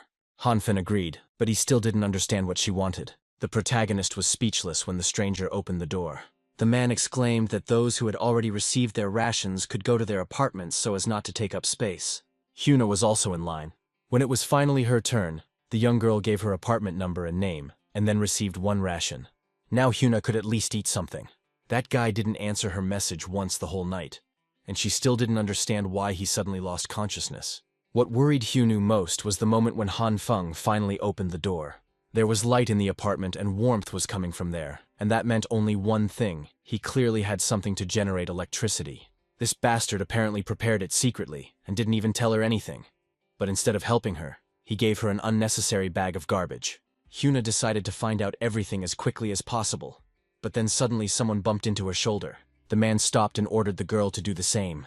He quickly recognized the beauty as Hyuna, so he invited the beautiful girl to join him as they lit a fire on the 5th floor of the hall. But the heroine refused, deciding it would be better to warm up at home. However, the man was persistent and said that he had a lot of food in his apartment, so Hyuna could even stay for a couple of days. The hero asked to think carefully, because he always liked beauties. Hyuna pulled her hand away and shouted angrily at him to get lost. His waist was of no use to anyone here. The man grabbed Hyuna roughly and indignantly asked who she thought she was, since she had never even donated food. Instead, the blonde simply came and took someone else's. Hyuna hit the annoying man in the face with her lunch and yelled at him to finally leave her alone. The man couldn't stand it any longer and also took a swing at the blonde. But suddenly the man flew into the wall and silence hung in the air. Nobody understood what had just happened. It was obvious that someone was in big trouble right now. People rushed to call Mr. Zhang. Jingshu asked the girl if everything was okay, and the blonde replied with confusion that she was fine. Then the head nurse handed over her business card and asked her to come if the girl started to feel any pain. Hyuna replied through a cough that she didn't need it, and thanked him again for his help. Suddenly the man came to his senses and roughly grabbed Jingshui by the collar of his jacket, calling him the dirtiest names. He pinned the girl to the floor and told her to keep her damn nose to herself and not stick it where it didn't belong. And then he swung and yelled that he would kill her right now. However, the impudent man was suddenly stopped by Li Zi, who with a light movement laid him on his shoulder blades. The blonde man believed all his life that the most disgusting person is the one who beats women. Mr. Zhang soon came running. The impudent fellow said that this girl pretended that she had the right to claim the supplies, although she herself did not give anything. Broly shouted, "Does a man who beats women have the right to complain here?" But suddenly the brunette was grabbed by the collar by Mr. Zhang's strong hand. The man in glasses shouted that the committee's job was to protect everyone and not let people die of hunger. He let the man go and asked him to just pass by next time. Since 2 people were injured, Mr. Jiang invited them to join the committee. However, Li Zi was not interested in robbery. He would not join this gang even if he was dying of hunger. Jingzhu also refused the offer, as she was willing to help others, but only as a medic. Suddenly Hyuna asked if she could join. To tell the truth, she had always admired Mr. Jiang, but she had never had the opportunity to tell him. The man pushed the blonde away from him and asked if this was really a joke. That guy can fight, and the girl can heal, but Hyuna is useless. Therefore, Zhang Shuiyu apologized and turned down the beauty, as she was of no value to them. Of course, the man's words hurt Hyuna's pride. Mr. Zhang stopped as soon as the blonde confidently stated that she knew where there were plenty of supplies. Han Feng repeated once again that he had fan blades, and they also came in triangular and square shapes. The girl rummaged through her space, looking for the thing she needed. She took out a mannequin, but it was completely different from what Han Feng had been describing to her for several minutes now. In short, this girl has the ability to store things in space. She can open some kind of black hole and then suck everything she sees into it. But finding anything there isn't that easy. It turns out that the girl had never explored this space, so she didn't know exactly how huge it was. Han Feng suggested sticking his head in there and taking a look around, and the heroine agreed with this idea. If the girl puts her hand there, then everything must be fine. Although the main character was scared, he still decided to take such a desperate step. And the next moment he found himself in a place he didn't understand. This space was not just huge, it was gigantic, with various boxes and things flying everywhere. Now Han Feng knew for sure who exactly would take over the entire supermarket for one night. But suddenly the protagonist's throat was gripped by pain. Air stopped flowing into his lungs, and the guy began to choke. The girl deactivated the ability, and Han Feng was finally able to take the breath he longed for. The guy started to get indignant that she didn't warn him that there was no oxygen there. It was as if all the moisture had been sucked out of him. But now the girl managed to find the thing she needed. The main character was happy to see the thing he needed. But then the heroine announced that she had found something else, and Han Feng was speechless. A pile of boxes fell from space. This was exactly what the main character needed. The man shone the flashlight at the number on the stairwell, and they finally reached the 18th floor. His comrade doubted that this was a good idea, since a monster apparently lived here. However, it was the 21st century, and the blonde man in glasses found it funny that someone still believed in these ghosts. It was Mr. Jiang who asked them to check this place because he trusts them, and therefore cannot be let down. But what if that girl deceived their leader? The blonde asked them not to talk nonsense. They just needed to finish everything quickly and return. But of course they came. How good that the main character and the girl decided to follow. Han Fen said that they could now move on to the second part of the plan. First he would start, and then the girl would come out. It is very important to calculate the timing accurately now. The main character set the timer for 2 minutes. Suddenly, the three heroes on the staircase heard a strange sound and immediately tensed up. From the impenetrable darkness, a few glimmers of light suddenly appeared. And then, out of nowhere, toy cars drove out at top speed towards the gang of scoundrels. The heroes were taken aback by the surprise and looked at the toys in bewilderment. The blonde man in glasses was speechless when a car with explosives strapped to it approached his face at full speed. There was an explosion and men's screams were heard on the stairs. It turns out that inside there was the most ordinary paprika, which really stung my eyes. Following the toy cars, a toy quadcopter with explosives appeared.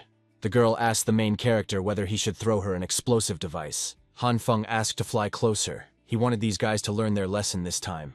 There were 15 seconds left, and the men began to run down the stairs as fast as they could, away from the 18th floor. The main character asked to be careful not to hit the drone. However, the blonde man with glasses managed to find a weapon for himself and hit the drone. Left side control was lost, and it was impossible to stabilize the situation. In the last 3 seconds, Han Feng asked to do something, since this was their only drone. Time ran out. The drone flew out the window onto the street, and the sky was lit up with bright flashes of fireworks. The protagonist asked the girl to quickly find a place to land. The main thing is not to crash the drone. The heroine was able to do this. A place was found outside the window of the stairwell. Han Feng decided to go and get it, since that drone was too important for them, and they couldn't lose it under any circumstances. But suddenly the heroine reported that there was a corpse there. Looking at the screen, Han Feng saw a blurry picture and asked to enlarge the image. That man was Broly. The main character had absolutely no idea why he was there. A strange thought came to my mind. Could it be that this reckless guy had also been brazenly robbed? Han Fen said that they would return soon. He had the key, so the girl should under no circumstances open the door to anyone. The heroine held out the radio to maintain communication. The protagonist accepted her and thanked her. Although in reality, Han Feng hoped that he wouldn't need the gun, and that everything would go smoothly, without consequences. The protagonist began to slowly descend the flight of stairs, lighting his way with a flashlight. According to measurements taken by the drone, the temperature outside is currently around -50 degrees. Brother Li's situation is very bad, so Han Feng needs to hurry up. The blonde man in glasses asked his comrades to be extremely careful if they were planning to go there. Zhang Xueyu understood everything perfectly and thanked him for his concern. He ordered that 3 boys be given 3 pieces of thick fabric. It was Mr. Zhang's duty that they would never treat people unfairly with donations. The 3 men accepted the rewards and thanked their leader. Hyuna asked Mr. Zhang if she could join them now, but the man refused. They couldn't confirm their friend's guilt, and it would have been hard to believe that resources had been transferred, unless Uncle Lu had seen everything personally. Mr. Zhang suggested that everyone inspect this floor together, regardless of whether the information is real or false and whatever the young girl's goal. She must demonstrate her worth during the upcoming operation. Wang Xiaowu approached the beauty and handed her a piece of pipe. The blonde took the self-defense drug and replied that she understood the gentleman's hint perfectly. Every person, an important part of their team, needs to be aware of safety as they climb. In the end, the entire crowd went to the 18th floor. Suddenly on their way, they discovered a man lying on the steps. People immediately recognized that it was Li Ziyi. Wang Xiaowu quickly opened the thermos and gave the poor guy hot water to drink to help him come to his senses. The blonde's mouth burned and he immediately exclaimed that he was very hot. And then he saw who was standing in front of him. Not even embarrassed by those present, the guy said to himself that he was unlucky. Wang Xiaowu began to be indignant. Mr. Zhang saved Li Ziyi, and the guy didn't even bother to thank him for it. However, even if Broly wanted to give back to someone, it would be those from whom Zhang Xueyu stole vital resources. The guy in the hat wanted to be even more indignant, but Mr. Zhang stopped him. Zhang Xueyu once again invited the blonde to join, but Broly once again refused. Wang Xiaowu demanded that Li Ziyi stop refusing and being so shameless. Broly asked with displeasure if the guy was really trying to force him to join them now. Mr. Zhang explained to Li Ziyi that they simply wanted the boy to share his power and help those who had a much lower chance of survival. However, the blonde man knew that Zhang Xueyu would only give these old idols 1 serving of food every 3 days, which was equivalent to waiting for death. Moreover, Broly has no parents, which means the committee's methods will not work on him. The protagonist eavesdropped, and from Broly's words, he realized that Zhang Shuiyu didn't care much about the members of his union. If this continues, conflicts will eventually arise within the committee administration. Wang Xiaowu grabbed Li Zi by the collar and shouted at him to join in or stop blocking their way. The boy's tone angered Brother Li, and he hit him on the forehead with his head. The guy refused to go anywhere, so he asked who would do what to him because of this. Li Zi raised his head and noticed that Lord Zhang's subordinates were looking at him sternly, as if they were about to attack. Zhang Shuiyu took a deep breath and nodded. Shivering from the cold, Brother Li put up his fist and allowed them to approach him. He's not afraid of the guys. This is bad. The blonde's condition is bad. It seems like he will fall at any moment, which means the main character must help him. But there are too many people. Even if Han Fen goes, he still won't be able to do anything. But Brother Li had already saved him so many times that the boy simply could not watch him risk his own life. That's why the main character took a gun out of his pocket. Li Zi suggested that they start if the crowd wanted to fight. A pistol shot rang out and the main character fired. The bullet hit the floor right in front of Wang Xiaowu, who fell to the floor in fear and looked at the small hole in horror. People began to panic when they realized the reality. The protagonist emerged from his hiding place, aimed his gun and ordered no one to move. Mr. Zhang's subordinates froze and looked at the guy in shock. Bro Li was the most surprised to see his friend. Hyuna didn't understand why this fool left his home, much less how he managed to get hold of a gun. Han Feng handed his friend the keys to his house and explained that they were retreating immediately. The crowd began to ask Mr. Zhang what they should do. It was better to take advantage of the opportunity now while the guy was not paying attention. Han Feng repeated once again that no one should move and ordered everyone to immediately drop their weapons and kneel down. The crowd was forced to obey. Now the main character and his brother Li could retreat. Han Feng promised to shoot anyone who moved, and so he and Li Zi climbed up the floors. Mr. Zhang stood up and asked his subordinates if anyone knew who this guy was. The blonde explained that it was Han Fen, and that it was his house they had been heading to all this time. Wang Xiaowu grabbed the girl by the collar and indignantly asked why she didn't tell him that this guy had a gun. Zhang Shuiyu asked her to stop because he was sure that this miss would not lie to them. On the contrary, you need to think that if this character has such a weapon, then there must be supplies. Perhaps he is the very person who is raising prices. In that case, the person Uncle Liu saw was most likely this boy. Wang Xiaowu decided to ask if they were still sticking to the original plan, since that guy might actually shoot. However, if Han Feng was unlikely to be capable of murder, and Mr. Zhang doubted that he could sit in the apartment forever, so he told everyone to go back to prepare some security measures. They will clear the 18th floor as soon as possible. Bro Li apologized to his brother for his slowness. He tried to open the door with the key, but his hands were shaking. Finally, it worked. Li Zi was surprised to feel the warmth coming from the slightly open door. The main character asked his bro to come in faster. Bro Li was completely baffled. His friend's apartment contained a radiator, a generator, and a whole room full of supplies. The protagonist awkwardly replied that it was a long story. A girl appeared from the corner and quietly asked where the drone was. Only now did Han Feng realize that he had completely forgotten his original goal. Li Zi asked in confusion what kind of drone they were talking about. 2 hours later, Han Feng told his friend everything and prepared some food so that he could eat well after so many days of exhaustion. The protagonist apologized and explained that he had previously been afraid that information about his reserves might leak, so he had not said anything. Brother Li stood up from the table and bowed. If it weren't for his friend, he would have died long ago from hunger and cold. The protagonist calmed his bro down and allowed him to continue eating, as there was plenty of food in this house. The blonde burst into tears. His little brother was very good. And then the guy said that now the situation in their housing complex is completely different. Li Zi reminded him of the information he had sent him before the power was cut off. Since that day, Mr. Zhang has been going around stealing supplies in the name of collectivism, and there are many who follow him. After several people left the group, the guy with the surname Jiang didn't seem too bothered by it, but behind everyone's back, he sent loyal people to take care of the traitors, saying that this was in order to reduce the threat to them. Among those scoundrels were the Wang brothers. It is no wonder that the committee developed so quickly with such underground tricks. But as they say, evil will repay its deserts. Li Zi asked to guess who these guys were trying to rob. It was about a guy named Li Zhenghao. This is a boxer who was once a middleweight champion. The protagonist asked if the committee members had been badly beaten, and the bro confirmed this. However, the bastard Jiang refused to admit defeat and lose face, and under his support, these people continued to march towards Li Zhenghao. In the end, they were all beaten by this guy. Because of this incident, Li Zhenghao also gathered a group of followers, among whom are 2 fairly famous people. One of them is named Zheng Yanyu. He has been involved in underground boxing for several years and is famous for his speed. The other one is called Jin Zhongkai. He is said to be endowed with divine power. His body is as strong as a monster's. With the authority of these two and Li Zhenghao, they have already become another faction in their area. This group of people hates the hypocritical Jiang Shui. That bastard Jiang thought about how to resolve this conflict and finally decided to rob Han Feng's supplies. It's no wonder Jiang Shuiyu wants to involve Brother Li. It seems his group isn't doing well. There was a sound outside the door. The girl looked at the cameras and saw that someone had come to them. The protagonist suddenly stood up from the table and exclaimed that he would electrify the door right now. However, the girl stopped him and calmly reported that she smelled sulfur. There was a deafening crash outside the door.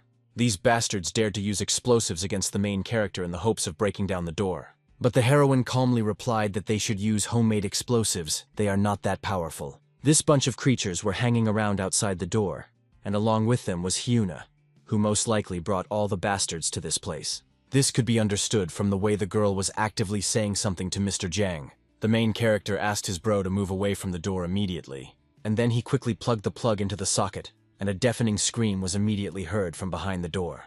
The door handle electrocuted one of Jiang Shuiyu's followers. The group was speechless. This guy was dead.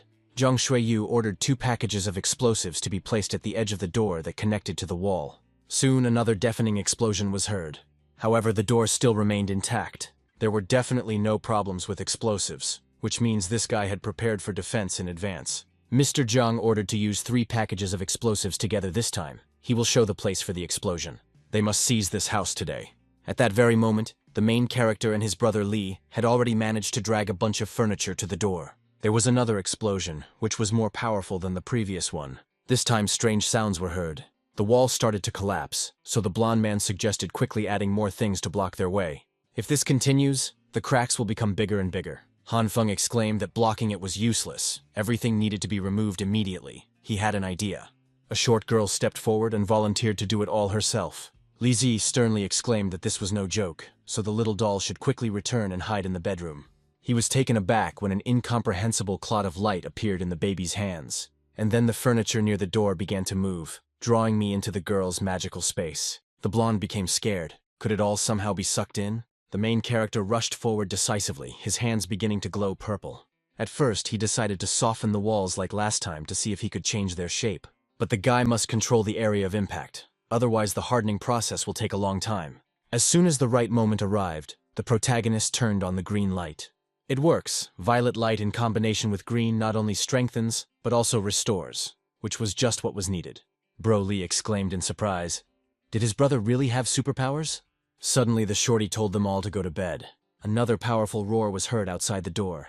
The main character had just strengthened the wall, but for some reason it started to crack again. The girl explained in a calm tone that right now their enemies were blowing up the floor. If that's really the case, then it will be useless no matter how it's repaired. Han Feng cursed quietly. The guy told the boys that he had a dangerous idea, so they should trust him at least once. Whatever it is, Han Feng should just say it. That's what Broly replied.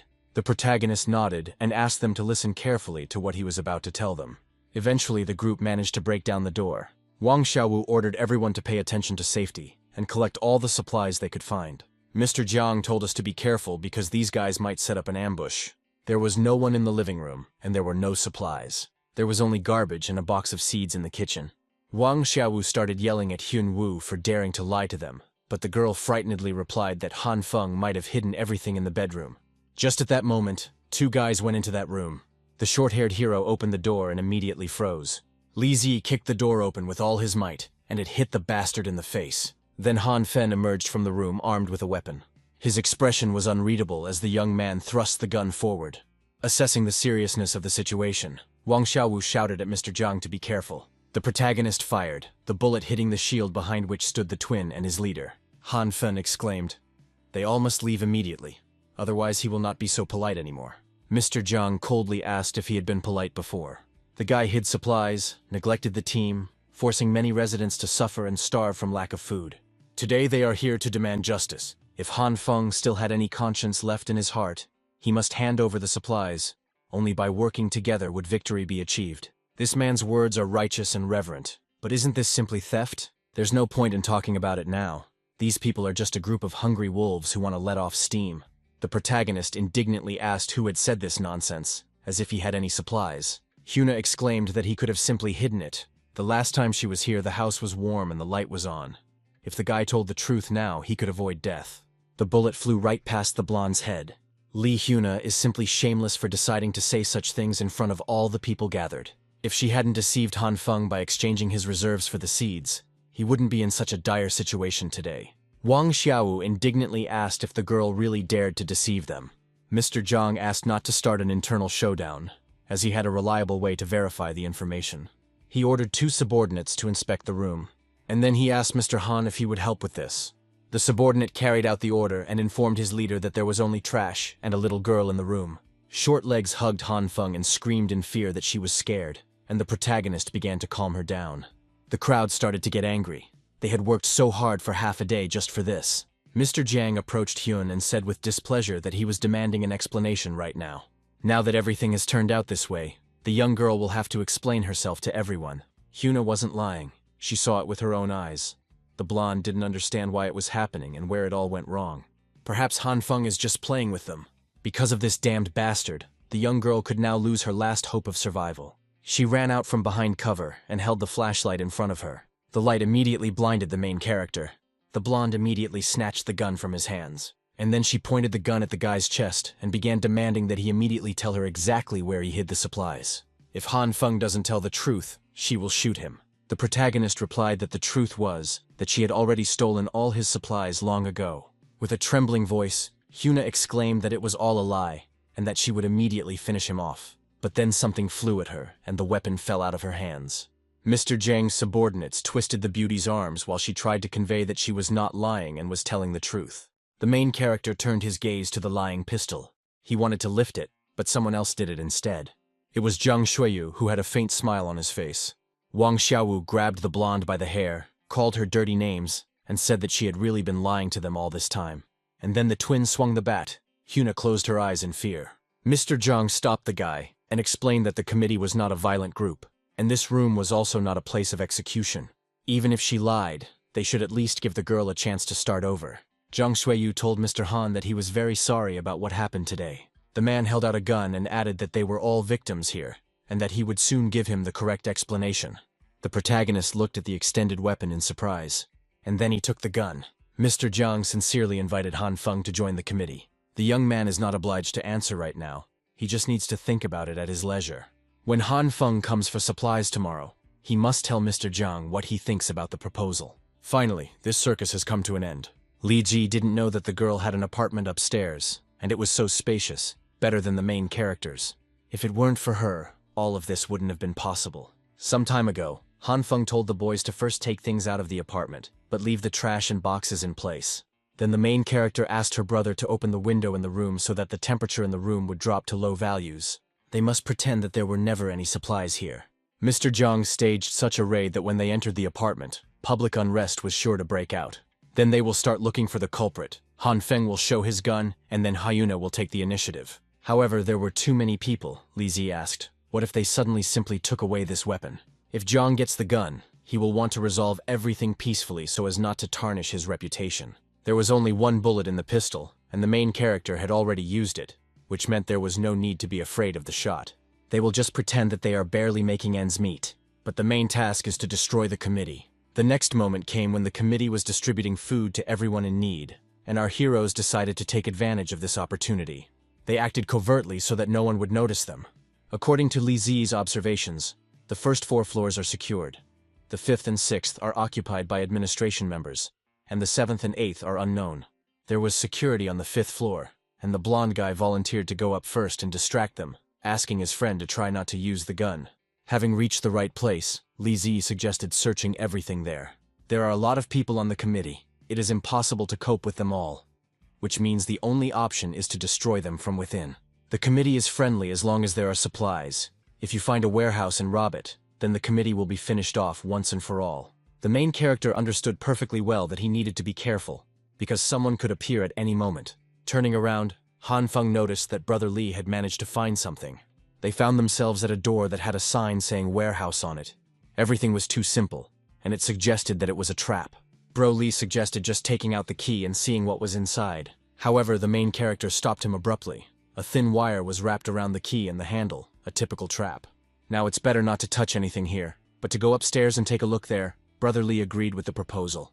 First, the heroes will check if the warehouse is there, and then they will think about how to open the door. However, Mr. Z's people decided to check everything again, so our heroes were quickly discovered.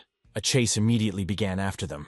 One of the pursuers quickly caught up with the boys and wanted to hit them with a bat, but the main character put out his hand, blocking the blow. Broly kicked the bastard, knocking him away from his bro. Han Feng didn't understand. Li Zi himself said that there was no one here during the distribution of supplies, but apparently that wasn't true. The guys decided to go upstairs. In theory, there shouldn't be anyone there. Broly noticed that something was wrong with the protagonist's arm, so Han Feng explained that he most likely broke it. Suddenly, Li Zi's expression changed and he pointed behind him. The main character didn't have time to react, as someone pulled him into a dark room in literally a split second. The door slammed shut, leaving a worried Broly behind it, and Han Feng saw a hooded man right in front of him. As soon as the man sternly asked what they were doing there, the protagonist lied that they had come to get supplies. The gray-haired man noted that they had deliberately skipped the 5th and 6th floors, which meant they knew something about the committee. Voices were heard in the corridor. Mr. Z's men intended to search everything on this floor. The stranger approached the window and opened it, and then informed the protagonist that, due to the snow, it was approximately the 4th floor in height. So there is not much to fall here, but it is up to the young man to decide whether to jump or be beaten to death. The solution was obvious, but the protagonist still hoped that he wouldn't fall to his death. Therefore, as soon as the door swung open and the committee people rushed in, Han Feng was already on the windowsill, and then he jumped out after the strange gentleman. To soften his fall, the protagonist used the color purple. That's why the landing was more or less soft. Then the gray-haired man smashed the neighboring window with his elbow. As a result, the main character found himself in the building again. The stranger took him to a room and lit a fire. This guy is clearly good. If it weren't for him, the main character would have been discovered long ago. His words defied logic and Han Feng didn't really trust them, but the facts showed that his decision was correct. The protagonist asked, confused, why the man decided to help him. The fact that the young man didn't fall into the trap on the 7th floor proves that he has his wits about him. Judging by the battered guards, this man either came to steal supplies or to annoy the committee. Their presence interfered with his plans. The main character tried to sternly ask if the guy really had anything against them. The gray-haired man thought for a moment and replied that if it weren't for Mr. Zhang's secret, everything would have been much simpler. Han Feng exclaimed loudly, asking what secret was being talked about. The uncle came to the conclusion that the guy knew this man, and there might be some kind of connection between them. If the hero doesn't reveal everything he knows about the committee now, he could end up like that dead man. The protagonist told the story, and ended with Mr. Zhang coming to his house with explosives and taking his supplies. To take revenge on them, the guy took out a gun. With it, he had more chances. Han Feng hoped that the mixture of false facts and the gun would inspire confidence. The gray-haired man sighed heavily and said that the committee couldn't be scared by an unloaded gun. The fact that they hadn't taken the pistol away proved that. Apparently, the guy believed this nonsense, so the main character asked why Mr. Zhang didn't take the weapon away. According to the first version, he was simply putting on a show to maintain his leadership position. But according to the second, he has a more powerful weapon. In fact, the committee's original intentions were good. At least they did help some people survive. But Zhang's ideology makes everyone believe that only through violence can one achieve a better life. Even if the apocalypse ends, these unscrupulous people cannot return to society. The committee must be destroyed. In this world, the strong dominate the weak. Although the gray-haired man hated Jiang, the young man's idea was simply ridiculous. And then the uncle suggested finding out the opinion of a third party and opened the door. He immediately saw a man hiding behind her, so he immediately started a fight with him. Everything stopped as soon as the main character exclaimed in surprise upon seeing the familiar head nurse. Jingshu apologized and explained that she had simply collected supplies for her grandfather and came to give them to him. But as soon as she heard the noise, she hid. Now they might call her heartless and cruel, but the girl believed that only by surviving could she save more people. So, in order to come here, Jingshu had joined Mr. Zhang. The nurse nodded and said that the committee leader had kicked out many elders, and this grandfather was one of them. The protagonist remembered that, according to Broly, a new force had emerged in society that was opposing the committee. It is very likely that Mr. Zhang is trying to eradicate them. So you are driving out the old, sick and disabled. In addition, he uses explosives, which suggests that this man intends to start a war. So now Han Feng had to find a weapon. He didn't want to be buried with the others, so he had to act. The gray-haired man pulled up his hood and allowed the boy to proceed if that was how he intended to die. In this apocalyptic world, Jiang's committee is only a small threat. But in the future, battles will become many times more numerous. As soon as the stranger left, the head nurse asked her patient how she could help. There was determination in her eyes. So Han Feng said that he had a little thing for her to do. Wang Xiaowu asked if the second person was really Han Fen, and the man confirmed this information. Suddenly the main character came out of the shadows, and the committee members immediately saw him. Wang Xiaowu tied up Han Fen, threw him into a room, and began to kick him because he dared to steal supplies. A man came into the room and said that Mr. Jiang had asked everyone to gather upstairs, so the boy could be left for now. Once the protagonist was left alone in the room, he used the green light to heal his wounds. The treatment was too energy-consuming, and Han Feng almost lost consciousness, so he decided to train his endurance a little later. Hearing approaching footsteps, the protagonist managed to react in time. Another person was thrown into the room. It was Bro Lee who passed out after being beaten. After some time, Li Ziyi thanked his bro for the slap, as it was able to instantly bring him to his senses. The blonde man said that as soon as his friend was dragged into that room, he had no choice but to break down the elevator door. Then the guy noticed some hole in the floor, which turned out to be very deep. Afraid that these guys would come in, he went downstairs. Li Ziyi thought it would lead him to the first floor, but he ended up in the underground parking lot, and it was empty. However, the young man noticed a pile of sealed boxes. Opening one, he saw that it was filled to the brim with sausage, each stick as thick as his forearm. The guy was about to take one to try, when suddenly he heard a rustle behind him, and he didn't have time to react. If the committee really had that much food, then why use explosives to rob Han Feng's apartment? Something is wrong here. Maybe this place could be Mr. Zhang's secret warehouse. Voices were heard outside the door. The boys didn't understand why they needed to get rid of Li Zi, but the master wanted to take him in. Once inside, the boys discovered that the prisoners were nowhere to be found. Broly deliberately hid and jumped out at the guys like a wild animal to grab them. Mr. Zhang sent these guys specifically to kill the blonde guy, which means he'll have to go down to check out the situation. The main character said that there was no need to worry. He had already thought everything through. First, he needed to meet with his partner. Suddenly, the shorty reported on the radio that the girl who had previously threatened them with a gun had appeared near their apartment. Han Feng ordered that the door not be opened under any circumstances, so that Hyuna could not be made to understand that the girl was currently in the apartment. Looking out into the corridor, the boys heard a lively noise. Wang Xiaowu gave orders. The wounded and the elderly went upstairs. The rest took up arms and gathered in the basement. Now the situation was clearly not in favor of our heroes. That's why they put on masks and decided to blend in with the crowd. Suddenly, right in front of them, a man collapsed on the floor and screamed in pain.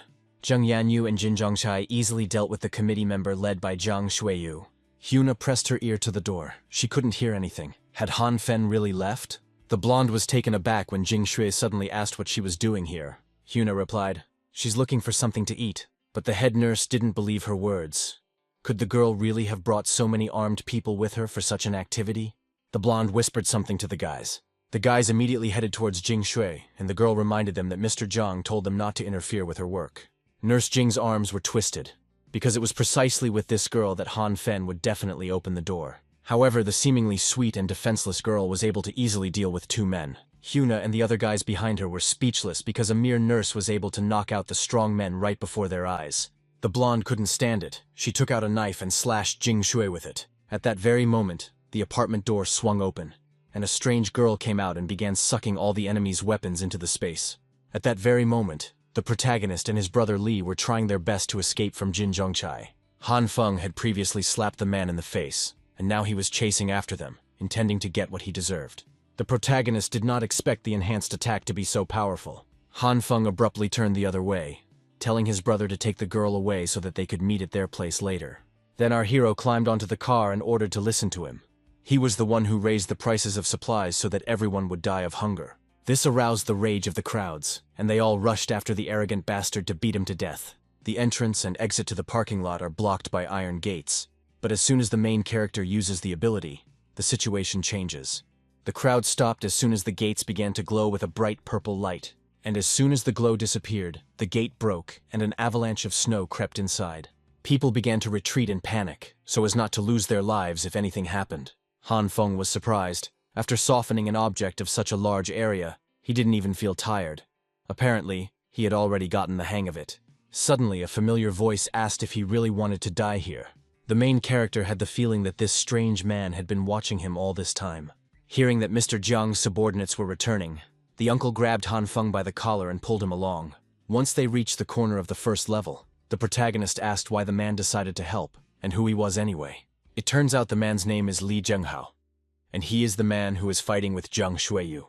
A grin appeared on the man's face, and he extended his hand to the protagonist, offering cooperation.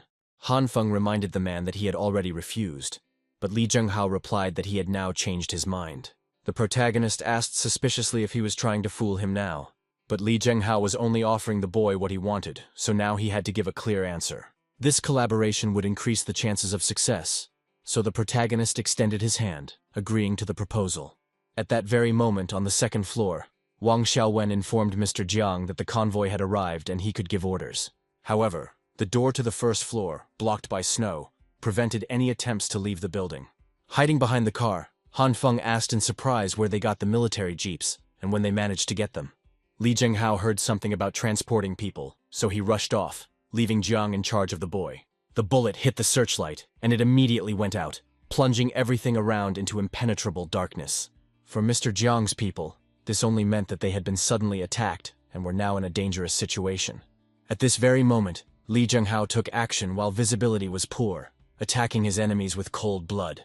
At that very moment, the protagonist put a gun to the back of Zhang Shuiyu's head and ordered him in a serious tone not to move. The brunette grinned and said with a mysterious smile that he had been waiting for this moment for a long time. Before the apocalypse, the protagonist had prepared a large amount of supplies, and Zhang Shuiyu offered to look at the pistol handle. It turns out there was a wiretap there all this time. Zhang Shuiyu must have put it on when he handed the gun to his opponent. The brunette took out a listening device and said with a smile that he knew about the hero's plan in advance. However, Han Feng didn't have to be nervous. Zhang Shuiyu could have dealt with him long ago, but the guy was a smart guy. Therefore, the gentleman hoped that he would still decide to join them. As long as they sent people to them, they would be able to survive. However, Han Feng had no intention of becoming cannon fodder for someone else's purposes, so he resolutely refused such an offer. Zhang Shuiyu sighed heavily and said that in that case, he was very sorry that they couldn't find a common language. Suddenly, special forces appeared from around the corner and opened fire.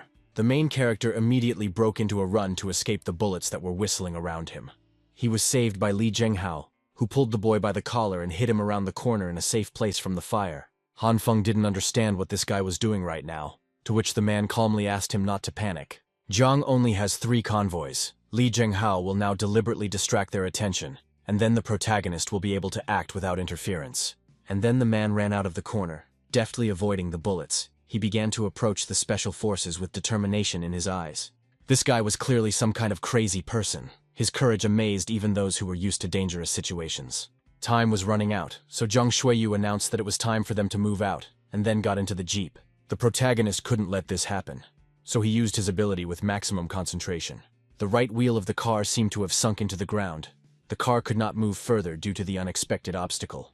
It seems that if you use too much purple light, the range decreases and you won't be able to sync both wheels. Suddenly, a passenger in the back seat threw a grenade at the main character. There was an instant explosion, and Han Feng was thrown to the side by the shockwave so hard that he lost consciousness. Immediately, the main character felt a tickling sensation, and a multitude of goats crowded around him, each of which began to lick parts of his body. Suddenly, a giant goat with a long tongue appeared right in front of the guy. She grabbed the protagonist's body, and it immediately began to glow green. All the wounds and injuries he received were healed instantly, and the protagonist felt a surge of strength and energy. The protagonist raised his head, his eyes and mouth glowing green, and he lost control of his mind. The car started. It's good that the car has a lot of horsepower, and they won't slip on the snowy road now. However, the protagonist was able to destroy part of the machine with one movement of his hand, disrupting Mr. Jiang's plans. Wang Xiaowen cursed, overcome with anger, and pointed the gun at the protagonist, his hand shaking with tension. Han Feng immediately grabbed the weapon with his hand, which emitted a scarlet glow. At that very moment, the pistol, along with the twins' clothes, began to dissolve into thin air, turning to dust, as if they had never existed. The blonde was immediately gripped by a terrible cold. He began to tremble, feeling how fear penetrated every cell of his body. Due to the sudden change in temperature, the young man's heart stopped almost instantly. Wang Xiaowu noticed what had happened to his brother, and immediately rushed at the scoundrel to avenge his loved one. However, the protagonist was able to easily deal with his weapon, using his unique abilities. Zhang Shuiyu ordered everyone to immediately follow him for help. Realizing that the situation required immediate action, Wang Xiaowu began to tremble in fear, but suddenly the protagonist walked past him, ignoring his presence. Approaching another jeep, Han Feng used his ability again. People inside started to panic and the car started to melt. The special forces immediately opened fire on the main character. First and foremost, they need to protect Zhang's people from the threat. Li Jinghao deftly dodged the opponent's attack. His movements were fast and precise, like those of an experienced fighter. He had no idea what Jiang Shuiyu might be planning, but his instinct told him to be on guard. At that very moment, the main character lowered his hands to the floor and it was immediately filled with purple light. The legs of both soldiers began to sag. They did not understand what was happening, lost in ignorance and fear. The protagonist grabbed the rope and used his ability on it, creating a powerful energy flow. And then with a wave of his hand, he chopped off the heads of both opponents. Han Feng heard footsteps behind him and looked back. From his half-closed eyelids, the protagonist noticed Wang Xiaowu, who screamed furiously that his brother was dead. Han Feng collapsed to the floor and lost consciousness, his body exhausted from using such a huge amount of strength. The blonde immediately received a blow in the face. Li Jinghao tossed the annoying guy aside and looked at the unconscious hero, realizing the gravity of the situation. This kid was clearly going crazy. His condition was critical and required immediate help. Suddenly, a clatter of feet was heard very close by, heralding the approach of new enemies. Li Jinghao grabbed the boy and the remaining Special Forces soldier and hurried to escape from danger. Mr. Zhang immediately rushed into the parking lot with reinforcements, his face focused and full of determination. He ordered everyone to be vigilant. First, we need to gather with those 3 fighters for further action. However, 2 of them were already dead. Wang Xiaowen died of hypothermia, and only Wang Xiaowu remained alive. The subordinate asked Mr. Zhang what they should do next. All the soldiers were killed, and the location of the headquarters was still unknown to them, which caused panic among the survivors. The plan failed, which means everyone must return to their baseline positions to analyze the situation and make decisions. The main character suddenly jumped up and shouted something about a hand grenade. Seeing Li Jinghao, the guy asked what the hell was going on, since they seemed to be on the 2nd floor. The man said that he had some information about Jiang Shuiyu's plan and the group's future actions. And their imprisoned soldier can tell us more about this. He just told me that he was sent by the base to make a deal with Jiang Shuiyu. The essence of the deal is weapons and food in exchange for the residents. They are exchanged to help build the base. In such a situation, instead of reducing the population, they, on the contrary, decided to increase the labor force. It all seemed like nonsense, but the soldier exclaimed that it was all for the sake of restoring civilization and saving humanity. Li Jinghao broke the poor guy's finger and asked what would happen if they didn't complete the task.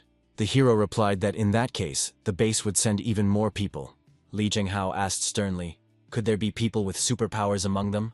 The prisoner looked away and replied that he had absolutely no idea what kind of superpowers were being discussed. Judging by the soldier's behavior, the possibility that there are people with abilities at the base cannot be ruled out. However, Li Jinghao was too cruel. Killing the soldier was clearly not worth it.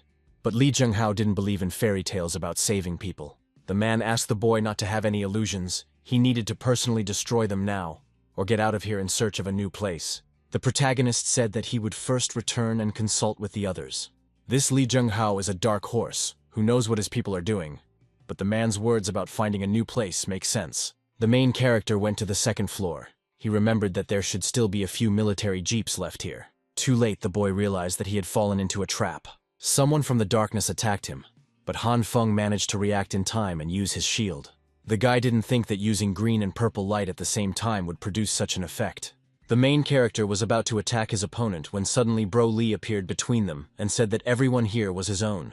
Jingshu told her story of why she came back here, but she didn't understand that transporting people to a safe place wasn't a bad thing.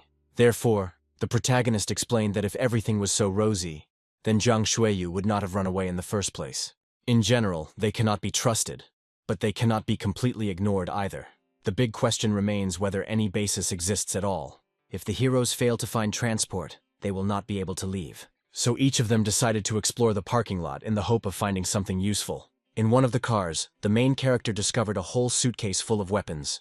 Han Feng suggested that Brother Li should first call the weirdo to take away these things that might be useful in the future. But suddenly, the guys noticed that the girls were standing and animatedly discussing something among themselves and decided to approach. There was some kind of huge rag hanging on the wall, and some voices were heard behind it. The shorty took out a flashlight, and the guys decided to rip off the fabric to see what was underneath. Now everything has become clear. It looks like the base really does exist. They were able to secretly dig a large tunnel under a residential complex. These people are far from simple. If what the soldier said was just the tip of the iceberg, then the home of the protagonist and his friends is in danger.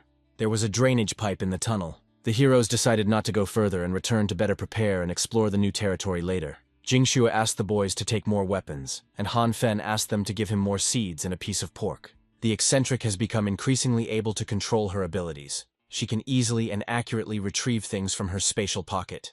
This room is well hidden. No one will come here, so the main character asked the girls to wait here. He had specially reinforced the walls and the door so that even if they were discovered, they would not be able to break in right away. Now the threat comes not only from Jiang Shuiyu, but also from the tunnel.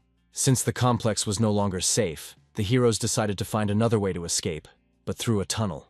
In general, the guys will see how things are and then decide. They wandered through the tunnel for an hour. Our heroes wandered around for so long that they began to think they were lost. So they decided to follow the pipes as this path looked more like a residential area. As a result, they managed to find a sewer diagram. They had already been walking for half a day, but found themselves just under the neighboring complex. There was a gym ahead. Suddenly, Han Feng ordered the flashlight to be turned off immediately. Military trucks drove through the tunnel one after another.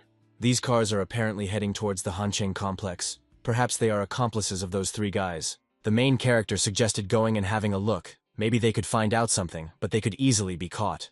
To which Bro Lee replied that there was no need to follow the cars, since he had another route.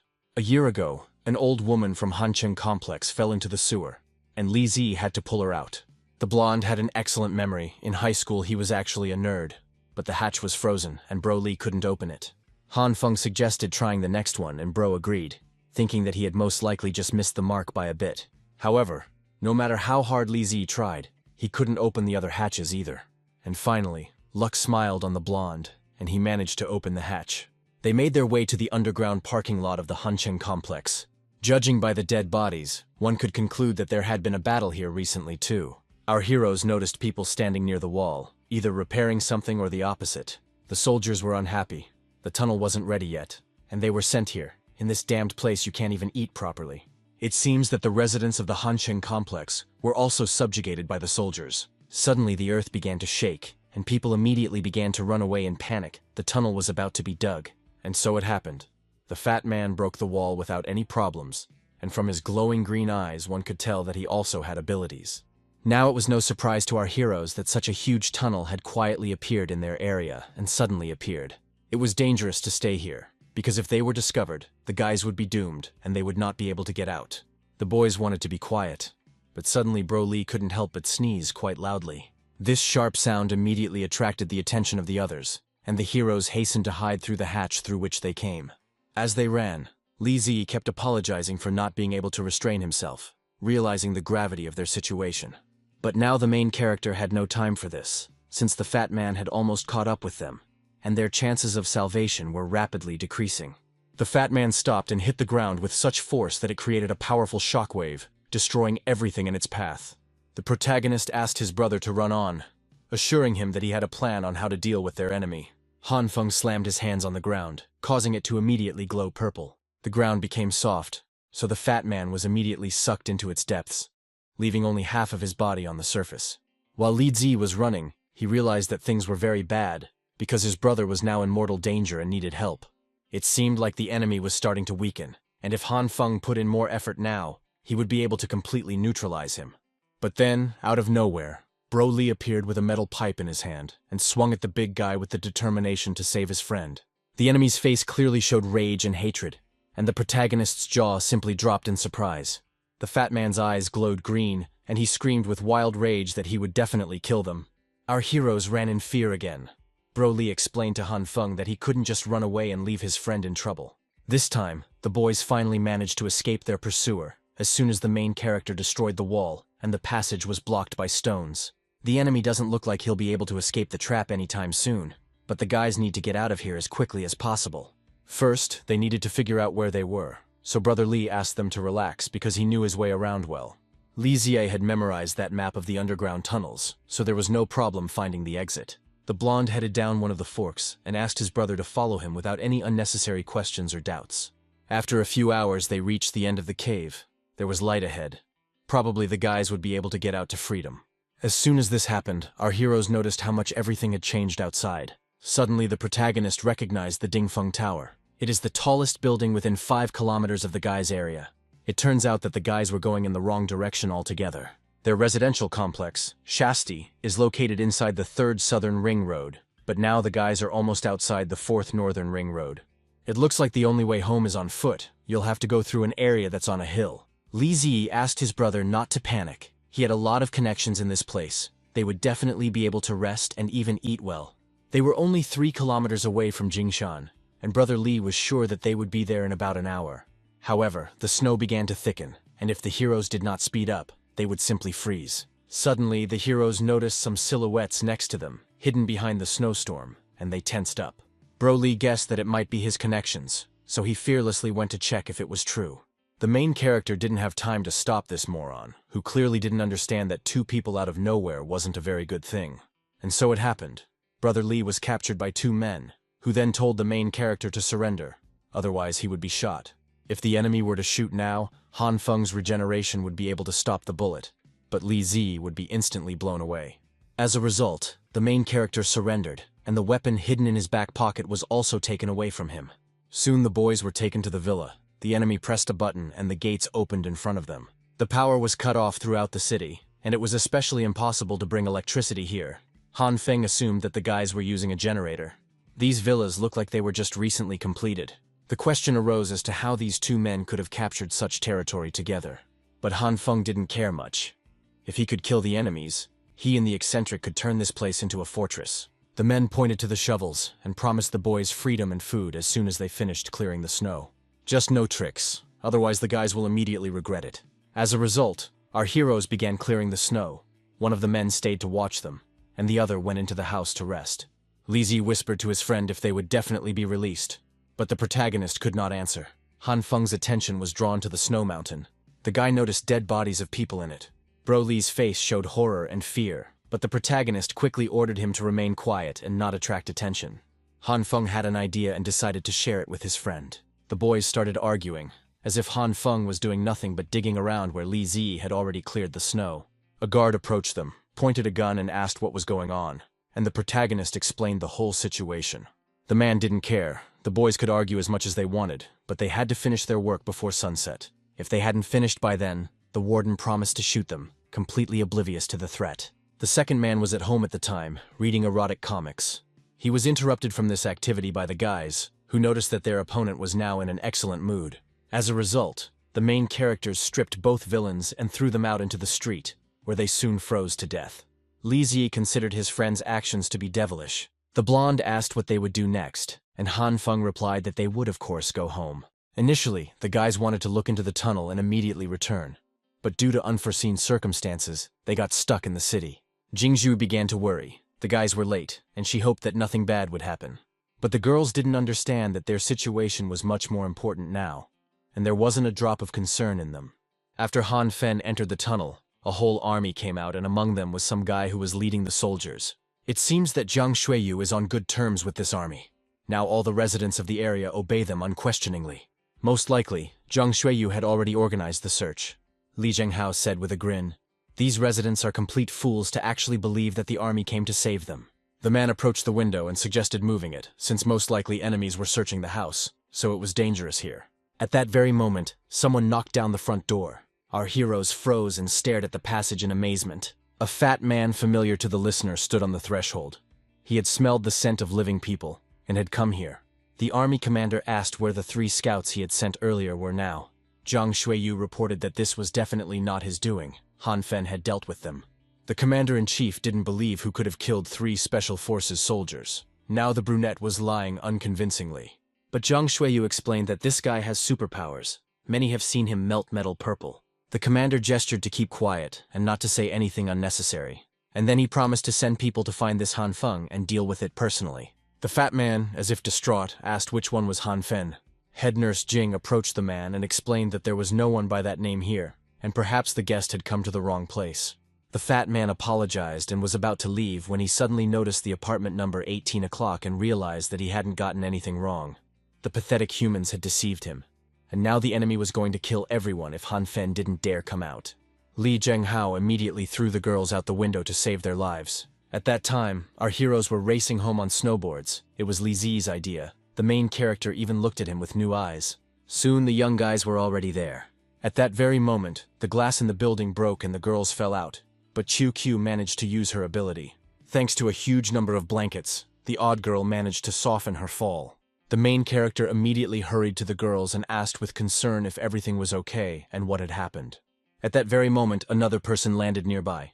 A fat man appeared from under the snow and asked to come to him, because he was a good, sweet boy, not a monster. And then the enemy rushed after our heroes. As soon as the fat man shouted that he wanted a snack, an idea came to the protagonist's head. Han Feng asked his friends to run on, and he himself reached into his pocket and felt the item he needed. Using the green light, the protagonist threw the object towards the enemy. The throw was accurate. The soybean flew straight into the fat man's mouth, and he, in turn, easily swallowed it. The protagonist apologized for such a modest reception. Plants instantly grew out of the enemy's mouth. Ignoring the pain, the enemy tore the plants from his mouth.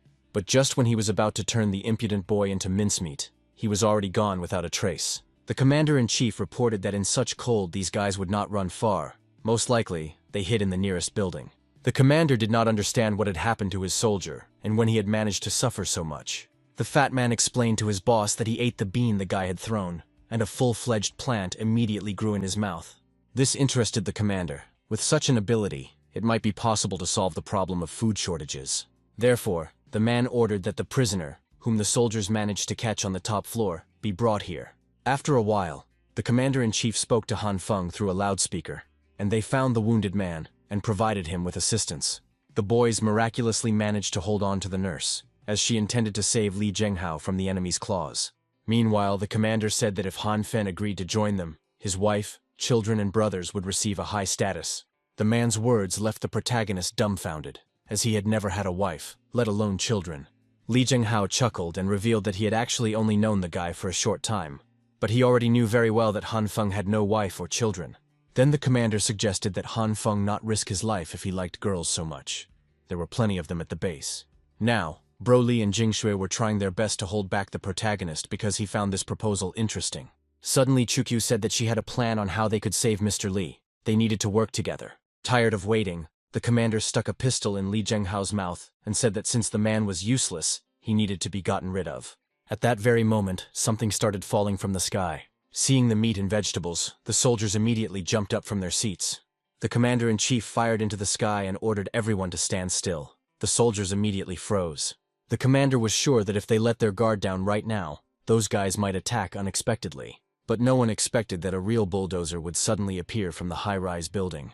QQ said that first they needed to scatter bait from the air for the hungry lambs. Han Feng explained that they should throw all sorts of tasty treats and supplies down on the soldiers from above, so that they would start fighting among themselves. Then the eccentric explained that Han Fen, wearing the armor of a steel monster, would break through the afterglow of sheep and save the poor fellow. In other words, the main character needs to break through the crowd in a car and pull out Li Zhenghao. But even if we close our eyes to the fact that the plan has a lot of holes and may not work, they still don't have a car. To which QQ replied that she had just recently picked up an iron beast here. From her spatial pocket, the eccentric took out a real huge bulldozer. But the car was cool. The main character was delighted when he got behind the wheel. The commander-in-chief pointed his gun at Li Zhenghao and told the boy to stop if he valued his friend's life. However, the protagonist did not intend to do this, so the commander was forced to retreat. Han Feng picked up his friend and asked him to hold on tightly, and then used the ladle to lift him up. Along the way, the main character managed to pick up the rest of the guys. But our heroes won't be able to escape so easily, as military vehicles have already set out to get them. The commander-in-chief ordered to open fire and not allow the enemy to escape. Only the driver explained that the snow was too deep, which was causing the wheels to slip, so they couldn't accelerate. The soldier also reported that these guys' bulldozer was very similar to the machine from their vanguard.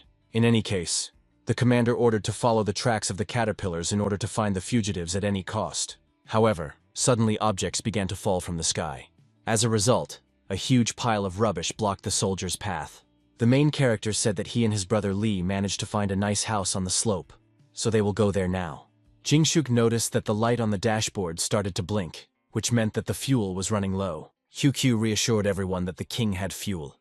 And then from her spatial pocket, she took out several bottles of the most ordinary sunflower oil. Han Fen didn't understand what this was, because before, the eccentric woman could easily get anything she wanted. QQ explained that she had thrown out all her things along with the refrigerator, and even lost the generator. The protagonist immediately became skewed, and asked if she had really thrown out his entire year's supply. The heroine said that all the guy's junk remained. Han Feng thought, if the plants burn, then he could try making a liquid out of the meat and set it on fire. So he asked Chu Q to give him a bucket and some meat. It's quite difficult to make something big out of meat, but it's very easy to ruin it. Having received the stinking liquid, the protagonist immediately poured it into the tank compartment at his own risk. Surprisingly, the car started. Li Zhenghao looked at the guy in surprise. He didn't understand that he was still keeping secrets. Soon, our heroes reached the house on the hill. The protagonist shifted gears, wanting to speed up so that he could reach his destination in a flash. However, suddenly the engine broke down, and the bulldozer was completely out of order. As a result, the poor fellows had to climb the mountain on their own. As soon as they arrived, it was decided to immediately light a fire in the fireplace to warm up after the terrible cold. This place was quite good. The wind blows the snow so that it does not linger at the top, and it is not so easy to climb up from below either. The protagonist went into the room to start the generator. Soon the lights came on in the house. Upon returning, Han Feng suggested that his friends throw a feast if they were already hungry. However, Chu Q wanted to take a shower first, and asked the protagonist to teach her how to use the boiler. Jingshu approached the guy and said shyly that she would also like to take a shower, since she couldn't do it after the disaster started. The main character imagined a girl washing herself in the shower. A smile appeared on his lips, and he decisively announced that he would organize everything right now. Because the water pipes froze and burst, the boiler failed. First, Han Feng turned on the heater, then filled the bathtub with snow, and now he just needed to use a powerful heater. However, the water somehow heated up too slowly. The wait was long. The main character decided to check the water temperature. But then suddenly, he was electrocuted. He abruptly removed his hand, from which a red glow emanated. The main character froze and looked at his hand in surprise. QQ touched the water and said that it was already warm. But how was that possible? Does red light really have this effect? Soon, head nurse Jing Xue was finally able to take a bath for the first time in so many days. At this time, the guys were sitting in the living room. Han Feng and Li Zi were playing the console, enjoying the peace and warmth. Now it was time for Li Zhenghao to reveal his true identity, as he had come specifically to research his abilities. However, the main character suddenly stopped him and declared that he did not want to know who he was, and moreover, did not want to get involved in anything. The man nodded and stood up from his place. When his arm recovered a little, he would go down the mountain. Finally, our heroes were able to eat well and get a good night's sleep. Over the next few days, the protagonist strengthened the walls of their new house, as well as the roof and fence. And at the same time, he remodeled the sauna located in the attic of the villa. So now Han Feng could steam in it and calmly observe the foot of the mountain. One day, the main character noticed that someone was coming up to them, but that person had lost consciousness. As a result, the stranger was brought into the house, but it turned out that Li Zi already knew this man. His name is Chang. He is one of Lu's men, the same one who helped the main character get the weapon. Finally, the uninvited guest came to his senses. Seeing the main character, Chang realized that this was the guy who wanted to buy the weapon. And then he told that a few days ago their agency was attacked by soldiers, and many brothers died. Chief Liu listened to his buddy Han's advice, bought a ton of stuff in advance, and thanks to that, he managed to survive the crisis. But the other day, out of the blue, soldiers swooped in, took everything they could, and even killed some people. To protect everyone, Director Liu led them into battle, but many boys died. Director Liu himself received a bullet in the leg and was captured by soldiers. In the end, everyone ran away, agreeing to meet at another of Liu's warehouses, in one of the houses in this cottage village. Brother Li grabbed Cheng's hand and said, "They must urgently save Liu. Together they can do it." Li Zhenghao said that when he was fighting in underground boxing, Director Liu bought him out and gave him freedom. If the guys go to save him, the man will also join the team. He has many acquaintances in the city, so he will be able to help. Xion recognized Li Zhenghao because he was the mad dog who had 30 victories in a row. The main character intervened in the conversation and said that he most likely would not go, since he was already being pursued. But to save Liu, he could help with supplies. As Chang expected, the Han guy had an excellent supply, but the main character didn't understand why the guys took so many cigarettes. It turns out that money is worth nothing anymore, and cigarettes are the main product on the market. The heroes then said goodbye to Han Feng and set off on their journey. After that incident, in order to keep an eye on the mountain, the main character installed surveillance cameras on the road. There are also cameras around the entire perimeter of the villa to help spot anything suspicious in a timely manner. The heroes lived peacefully again until that day came. A worried Jing Xue ran into the room and exclaimed that they had a real problem. According to Chukyu, they had only one cabbage left. Han Fen could only make wheat, soybeans, broccoli, and meat. But with the rest of the vegetables and fruits, he was a failure so far. The protagonist decided to try his luck and grow cabbage using his ability, mentally praying for good luck. However, contrary to his expectations, the guy did not succeed. Jingzhuk suggested growing cabbage herself. She grows vegetables on her balcony all year round. I need to buy a shelf for the balcony garden, soil, nutrient mixture, and also LED lamps for illumination. This was all cool, of course, until Chukyu asked where the guys decided to buy all this now. The boy and girl asked the weirdo in surprise if he didn't have all of this. Using a bright red light, the protagonist warmed up the frozen ground under the snow in order to collect some of it for his needs. The containers for planting the seeds had already been carefully prepared, so all that remained was to select the seeds and carefully plant them. The basement retains heat best, even though the heroes installed 4 stoves. But the heroine doubted that the temperature would be sufficient. Han Fen decided to try to speed up the growth of plants and concentrated on his strength, then carefully releasing energy into the ground.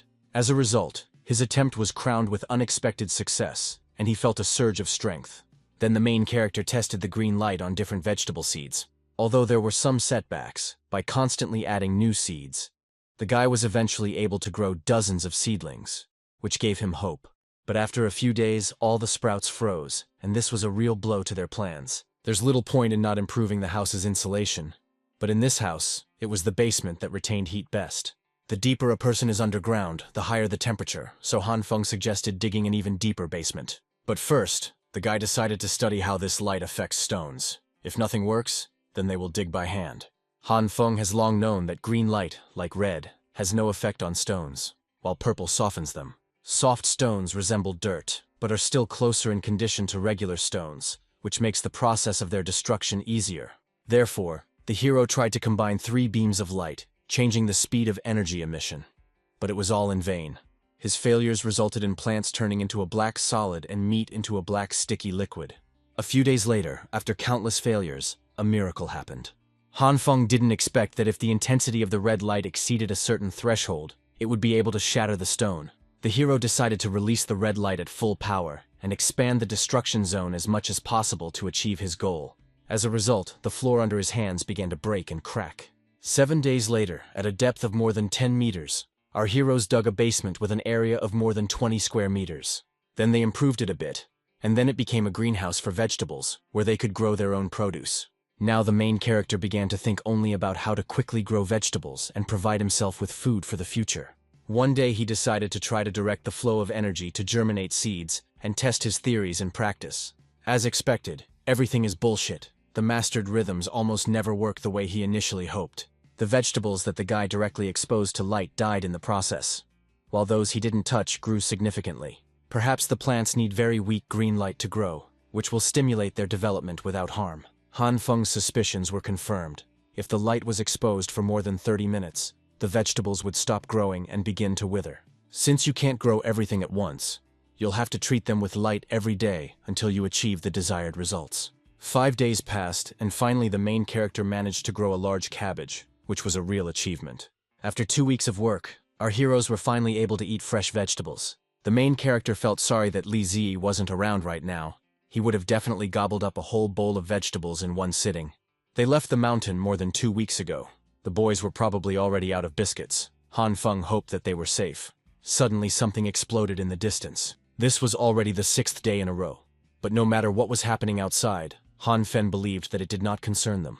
This explosion only occurred once a day, so there is no need to worry about such rare events around them. However, 3 days later, the number of such explosions increased sharply, and they now began to occur much more frequently. Now this could not be ignored. The protagonist had to find out what was going on outside their shelter. So he put a ladder up and started climbing onto the roof of the villa, determined to figure out what was going on outside. Han Feng looked through his binoculars, completely at a loss to understand who could have done all this. There was such a fuss in the mountains apparently. Someone wasn't at all afraid of getting caught. It seems like the distance is large. If it suddenly flies here, it will be a disaster. A fortified house is unlikely to withstand such an explosion. That's why Han Fen suggested that the girls build a higher and thicker fence, just in case. This can be done using the stones that are left over from digging the basement. You just need to pile them up. And then pour some water on it so that it freezes, and as a result you get a strong wall stronger than concrete. Then the 3 heroes got down to work and began to strengthen the fence. They had been struggling for 3 whole days, but now the huge ice wall was ready. and with such protection the boys could rest easy. The main character climbed onto the roof and noticed another explosion. The shell landed close to the house, so Han Feng quickly went downstairs and told the girls to go down to the basement immediately. They sat there for half a day, but then climbed out. The next evening, while the protagonist was taking a bath, shelling began again, which disrupted his plans. On the morning of the third day, the neighboring villa was blown to pieces, and another shell hit the boys right in the fence. Han Feng couldn't stand it any longer. He decided to see for himself what kind of psycho was firing their guns here non-stop. Along the way, he discovered scraps of military uniform, and suggested that it might be the work of the army. There were a lot of corpses lying around, which indicated that there had been a serious battle here. Han Feng decided to climb the mountain and look from there. Having climbed up, the main character looked through binoculars. He immediately noticed a huge cave that looked like a military base, and suspicious soldiers firing their guns. Suddenly, a strong gust of wind threw them aside, scattering them in different directions. 3 unfamiliar heroes emerged from the cave, looking like a family. Suddenly, the woman smiled mysteriously and looked straight at the main character. The guy was incredibly surprised. He was now a kilometer away from that place, but this stranger was still able to notice him. The next moment, a shell flew into the place where the main character was. Han Feng miraculously managed to escape. These 3 are suspicious. It's better to stay away from them and observe. Suddenly, an avalanche of snow began to rush behind the main character. This was completely impossible. The guy was completely covered in water, and only thanks to his ability did he miraculously manage to escape and not suffocate. Along the way, a soldier was pulled towards him, whom Han Feng also pulled out from under the snow. The protagonist hoped that this unconscious friend could give him useful information. Han Feng reached the dilapidated building, tied up the prisoner, and began to wait for him to come to his senses. As soon as this happened, the hero pointed the gun, and the blonde began to fearfully ask not to kill him, since he would tell everything. The protagonist asked him to calm down and tell about that woman and 2 children. Then the soldier would be free. The guy exclaimed that they were not people who wield ice magic and shoot energy projectiles, exploding everything around them. Han Feng kicked the soldier in the face and asked him to stop talking nonsense and start with the white-haired woman. The blonde said that it was that stranger who fired the energy projectiles, which threw everyone up in one blow. The girl has explosive magic and can turn anything into a bomb, and the boy controls the ice, causing avalanches. Now the main character understood that there were many more people in this world who, like him, possessed magical abilities. Han Feng stood up and allowed the soldier to go. The blonde was delighted, thanked his savior, and ran out into the street. However, at that very moment, another shell landed next to the house, and nothing more remained of the soldier. These shells clearly did not arrive by chance. They were sent here specifically. So Han Feng was forced to strengthen the building. After the shelling, the anomalous activity did not disappear. On the contrary, it even intensified. So the white-haired woman offered to shoot again. If that guy didn't die, they would go after him themselves. The shelling finally stopped. If the main character hadn't fortified his house in time, it would have already been the end for him. There are 3 people with abilities there. If Han Feng leaves now, they will be fired upon again. This is why the enemies will have to be destroyed. In front of the dam there is a snowy desert, and on the sides there are mountains. There are 3 enemies, and each of them has some kind of superpower. The only thing that's worse is the guy who can cause snowstorms and avalanches.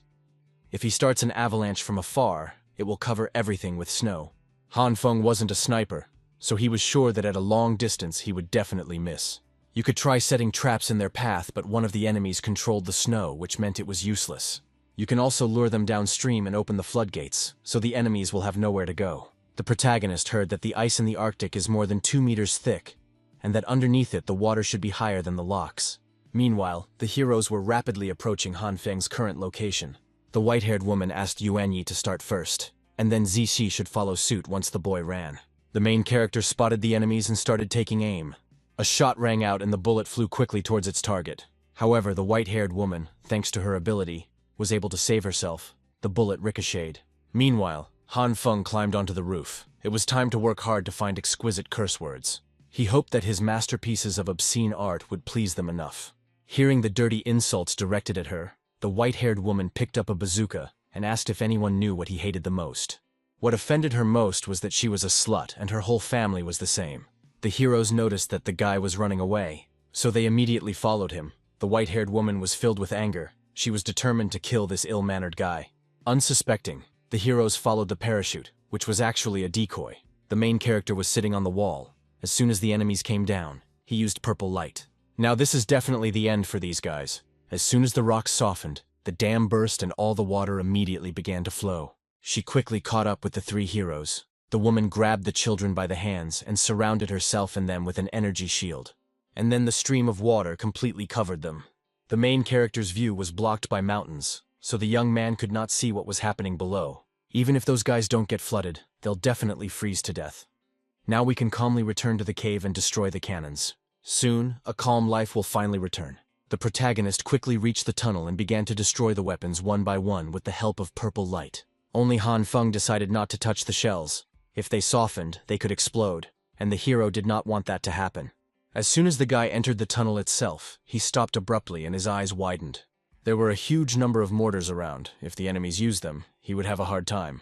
No matter how much Han Feng fortified the house, it would definitely shatter into pieces from just one hit from such a projectile. Therefore, the main character hastened to defuse this weapon as well. At the very end, there was a huge amount of military supplies, more than enough for an entire army. It's a shame to leave all this stuff behind. If the eccentric were here now, she would definitely be able to steal it all. Therefore, Han Feng decided to go after her. It was better to keep his weapon on him after all. Suddenly, stones appeared right in front of him, on which there was a handprint, and the stones themselves began to glow with a scarlet light. There was a deafening explosion immediately. If the guy still wanted to get rid of them, Zishi suggested that they see how she could blow him up. The girl asked her sister to see if the boy was dead or not. The stones exploded, and the main character almost shit himself from fear. It's good that he reinforced his clothes, otherwise he would have definitely become a corpse by now. The stones were falling from above, which meant the enemies were now above, so the main character decided to destroy the wall. The three heroes immediately felt themselves starting to fall. The ground began to slip out from under their feet. As soon as the main character had a clear view, he immediately took out his rifle and began to aim. He managed to shoot the white-haired woman in the leg, which gave him a significant advantage in the situation. However, unexpectedly the stranger admitted her defeat. Zishi grabbed the stone, called the protagonist a freak, and screamed at him to let her sister go immediately. Han Feng knew that if he shot this woman, he might not be able to dodge the explosion. And if he shoots the girl first, then this crazy woman will finish him off at that very moment with her shock energy wave. Han Feng demanded that the bombing of his house stop so that they could live in peace. A look of surprise appeared on the white-haired woman's face. Zishi replied guiltily that the explosions gave her pleasure, and that she felt bad without them, so that was why she did it. The woman burst into tears and apologized to the handsome man for this misunderstanding. The heroes moved to the press. This woman was surprisingly calm, even when the bullet was removed from her leg. The heroes promised each other not to cause any more trouble. But Han Feng was still curious to know how they had managed to find him all this time. The woman explained that this was a special skill for working with superpowers that she could teach. Even before climate change, there were people with unusual powers that people now call abilities. They emit something like a magnetic field, and their location can be determined by these fluctuations. Then the heroes talked for a long time and Han Feng roughly understood how to sense fluctuations in other people's abilities. He learned that different types of energy are incompatible, so a person can only have one ability. Judging from this woman's words, it was very surprising that Han Feng had 3 abilities. The protagonist extended his hand and introduced himself. The white-haired woman did the same. Her name is Jiang Ruoqing. Soon the girls were able to find our hero's hiding place. Seeing a familiar face, Jiang Ruoqing immediately rushed to Chukyu and indignantly asked why she suddenly disappeared from the institute. It was later revealed that the girls were sisters. True, not relatives but only step-relatives. Jiang Ruoqing even showed a photo of herself being adopted at the age of 11, and Chukyu became her sister. After the sister left, the research was successful. But the professor was killed, and the institute itself was destroyed. Now in the city, some powerful people are hunting people with superpowers. If they reveal their identities now, it will be bad. Jiang Ruoqing said that when abilities are overused, energy begins to crystallize in the body. To which Chukyu replied quite calmly that she had just recently removed the exact same crystal from Han Feng. The protagonist exclaimed in surprise, asking why she hadn't told him about this before. 2 years ago, a girls' institute accidentally discovered a woman with superpowers. Her own powers froze her. Last year, Jiang Ruoqing and her sister also suddenly gained powers, but their sister suddenly disappeared. Earlier this year, the institute succeeded in artificially creating a human with superpowers. But a few months ago, the professor in charge of research in this area was murdered in a women's restroom. Then the institute building itself was blown up, but the 3 heroes managed to escape using their abilities. Han Feng guessed that their abilities might have caught someone's eye, and that's why they wanted to take possession of them. As far as Zhang Ruoqing knew, there was an organization in the city called the Base, which had gathered many people with abilities. A woman with children managed to capture one platoon commander. According to him, he was not from the base, but from the Union organization. ZC added that this captive uncle had once helped an entire neighborhood survive hardships. But then he was captured by people from the Union. Besides, he looked gentle and intelligent, a very pleasant and good-looking person. The question immediately arose as to where such a gentle and intelligent person could come from in the Union. That's why the main character asked to be introduced to this prisoner. Zisai walked up to the cage and told the prisoner that she needed to ask him something. Zhang Shuiyu told the girl that he had already told her everything, so he was now waiting for her to finally let him go. The protagonist approached the camera and mockingly admitted that he hadn't expected the brunette to have already become a platoon commander. Zhang Shuiyu approached Han Feng and explained that back then, he only wanted to get his supplies for the sake of helping people. The protagonist pointed his gun and asked Zhang Shuiyu directly why he was pretending to be a member of the Union. Brent apparently had no intention of answering, so Han Feng slammed his face against the bars and told him he couldn't be fooled. Then he threw the guy away with all his strength. The protagonist pointed the gun again, giving another chance to tell Zhang Shuiyu everything he knows about the Baz group. Shatten replied that he was only at the base for a short time, then the Union captured him, which is why he knows little. The bullet flew right past Zhang Shuiyu's head, grazing his ear. The shot didn't blow his head off only because the protagonist thought the guy could still be useful. If Zhang Shuiyu doesn't tell the truth, he will be of no use anymore. Returning to everyone, the protagonist told everything he learned. Zhang Shuiyu is now a member of the base. This underground warehouse belongs to them. It is said that the base's patrol units are often attacked by the Union, so they are gathering forces to destroy them. Zhang Shuiyu said that the current head of the Union is Li Ziyi. According to this guy, the base now occupies the international airport. They have about 1,000 soldiers. They search the entire city for supplies and residents, secretly processing ugly women and old people into food. However, the girls were not surprised at all. Uncle Li Zhenghao had already told them all this a long time ago. The main character was angry that this bastard didn't tell him anything. In order to prevent the base from destroying the alliance, Han Feng offered to take up arms and help the first organization. The heroes went into the tunnel so that Chukyu could place all the weapons in her space. There was so much of it that Han Feng had to forcefully stuff the last box in because the heroine was already feeling nauseous. Meanwhile, the people from the base surrounded the Union. Brother Zhenghao was nowhere to be found. Li Ziyi reminded him that he had already said that he could not be in charge. The door swung open, and the boss was immediately informed that these bastards had tied their people to the armored personnel carrier as a human shield. The enemy outside immediately ordered to surrender. The soldier reported to the captain that the 4th detachment had not detected the target. The man with the scar on his face accepted the information and ordered the search to continue on the next street. A guy named Zhang Dongshu asked Captain Zhao what they were dragging their feet on. Last time he let an escaped mutant escape, got a scolding from the commander, and now he can't even handle ordinary people. Captain Zhao replied that this was an old city. The buildings were close to each other, and in such conditions the target would not be found quickly. Zhang Dongshu left the military vehicle, wished the captain good luck, and expressed hope that this time the captain would succeed. Soon our heroes arrived at the parking lot of the Happiness Residential Complex. It seems like the main character was here just recently, but it feels like an eternity has passed. QQ asked where they should look for the old man and the others, to which the boy replied that, according to Zhang Shuiyu, they should be in the west. An hour later, the heroes reached the place and saw that soldiers were surrounding Li. If you follow them, you can find the old man. Suddenly, an explosion was heard nearby. Through binoculars, the protagonist noticed Li Ziyi, who personally began to attack the base unit. He took the loudspeaker and shouted at the creatures in the base that they could try to kill him.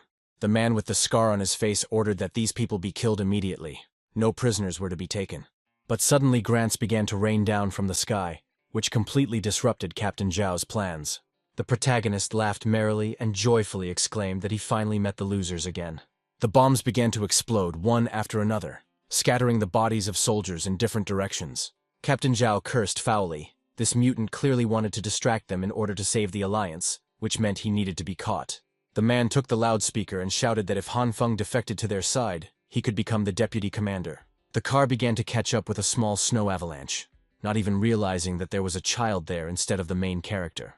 Meanwhile, Li Ziyi joyfully threw himself into his brother's arms. Then he introduced his friend to his comrades, and told them that he and Han Feng were brothers in arms. The main character didn't come empty-handed. He brought with him huge guns with which to deal with enemies. Han Feng exclaimed that now it was their turn to counterattack. Let the bastards from the base burn in hell. Among Li Zi's people, there was one who had previously served as an artilleryman in a military unit. The main character pointed him to the building and told him that that was where the guys from the base were currently located. Li Zi asked in surprise why they were there, to which Han Feng replied that he had left something interesting there. The soldiers lost their target in the surrounding area, but they managed to find a pile of fuel and food in the building. Now that everything is in short supply, no matter where these valuable items came from, Captain Zhao could not refuse them. However, suddenly it dawned on him, but it was too late. The protagonist closed one eye, put out his hand and gave permission to open fire. At that very moment, an explosion occurred and flames immediately engulfed the floor where Captain Zhao was located. 10 minutes of shelling and finally the building began to collapse. Our heroes rejoiced. Thanks to this wonderful cannon, they were able to withstand the enemy onslaught and even achieve victory. Everything was fine, of course, but now their location was revealed. So Han Feng said that they needed to escape. However, such a heavy cannon cannot be moved, and Chukyu's amazing abilities cannot be revealed to others. Therefore, Han Feng suggested leaving the cannons and mining everything around so that the enemy would not take their treasure. Once the heroes were safe, Han Feng inquired about the progress of the rescue. Li Zi said that they still don't know where Liu is now. Then the main character asked about the guy with the beard, and the blonde man replied that he and Zheng Hao had acted separately. There was no connection. Han Feng asked them not to worry, as for now they could rest in the Happiness residential complex. He left weapons and supplies in the underground parking lot on purpose, and now the protagonist was going to turn them into equipped fighters. The surviving soldiers pointed out to the captain the place from which the cannons were fired. Miraculously surviving, Captain Zhao asked with a smile how many weapons the soldiers had managed to find. And then the smile turned to rage. The man yelled that he asked to find those bastards, and not some guns. However, it was too late. The wheelchair stepped on a mine. The next moment there was an explosion. Meanwhile, our heroes enjoyed delicious food and relaxed. Soon another team of soldiers arrived at the scene of the explosion. Zhang Dongshu ordered them to take the bodies. Now they need important food. Then he took out his radio and reported to the commander that Zhao's detachment had been ambushed and that the captain himself had died. The commander cursed foully and handed Zhao's squad over to the guy so that he could now find the key. Then the new commander of the third squad, Zhang Dongshu, went to the temporary headquarters of the third squad. He ordered the fighters not to gather in groups, but to split into threes and thoroughly search the area. The previous commander Zhao always went through fire and water with the soldiers, but this new one only knows how to cool off. Zhang Dongshu was sure that once the people from the Union ran out of food, they would go out to look for food. He had no idea that right now these people were more than full. The boys from the Union approached the main character with a request that he become their elder. Broly said that since the guys already consider him their buddy, Han Feng can now take on the role of the elder. The main character took out some cigarettes and offered the guys a light. Seeing this, Li Zi awkwardly asked for a few packs of cigarettes. The protagonist was speechless as soon as he found out that they had pawned a couple of brothers, and now they needed to be ransomed. Han Feng didn't think that there were places in the city where they even sold living people. Li Zi explained that they were desperate at that moment and could not find any other way out, so they turned in their brothers. But how was my brother so sure that these guys hadn't been gotten rid of yet? However, Li Zi exclaimed, if those bastards dared to kill their guys, they would immediately raze everything to the ground. And then the blonde man explained that the base uses underground tunnels to move troops, and they only control areas where there is a metro. And in those parts of the city where there is no metro or where there are problems with transportation, the soldiers do not go. Li Zi stood up abruptly and offered to ransom the brothers immediately, since with their help they could save Liu. However, suddenly Broly's face changed, and then he lost consciousness and collapsed on the floor. It turned out that the blonde had had a bullet wound for several days, but the guy endured it so as not to let others down. Now that the wound was inflamed, the protagonist decided to try something, so he ordered everyone to leave for a minute. Once there was no one left in the room, Han Feng placed his hand on Li's wound and used green light. However, 10 minutes later there was no result. Han Feng then contacted Nurse Jin via radio and asked how to treat the inflammation after a bullet wound. The girl explained in detail how to treat the wound and what medications were needed. To find medicine, the protagonist decided to go to the underground black market with Chang. On the way, Han Fen asked how far it was to the market, to which the man replied that it wasn't far to go, since the market was located right under the river. As soon as the boys entered, Chang asked his comrades not to be afraid of what they would see there. And immediately after that, Han Feng screamed as a robot appeared out of nowhere next to them and asked for a card. It was strange that this robot waiter's battery hadn't died yet. Meanwhile, Chang placed the card and the robot greeted number 250, asking him to follow him. Along the way, the robot explained that their market does not tolerate any violence. If the rule is broken, otherwise they will open fire. Apparently, there is a very serious organization behind this market. As soon as the heroes entered the room, they immediately saw a huge number of corpses, and immediately smelled the disgusting smell of rot. Inside the room, there was a huge number of machine guns. The robot repeated the rules once again. If the client commits any violent acts, they will immediately open fire. Purchases are made via computer. Chang quickly began typing in the 3 names he needed, Gan, Wen, and Kui, into the search engine.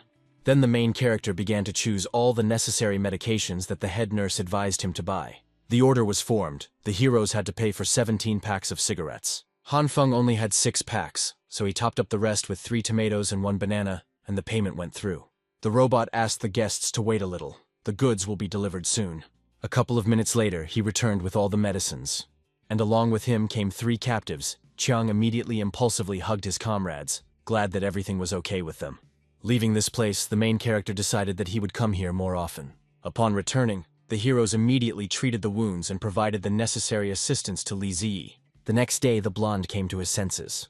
The 3 rescued people also came to their senses, and it turned out that they were all the oldest members of the Union. Chiang informed Han Feng that he and his brothers had decided to offer him the leadership of the alliance, but the protagonist refused. The guy wasn't a fool. He didn't want to be drawn into a gang and forced to work for them without the right to refuse. 2 days later, Han Feng came to his friend and told him that it was time for him to return.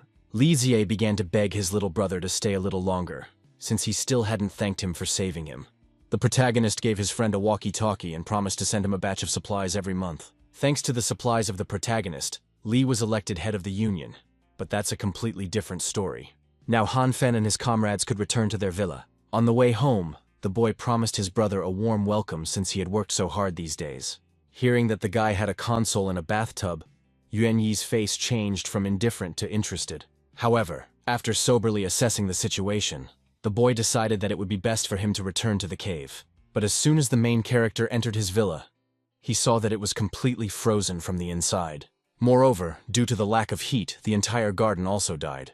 Now Han Feng remembered that when they left, they thought they would return on the same day, so they didn't turn off the heaters.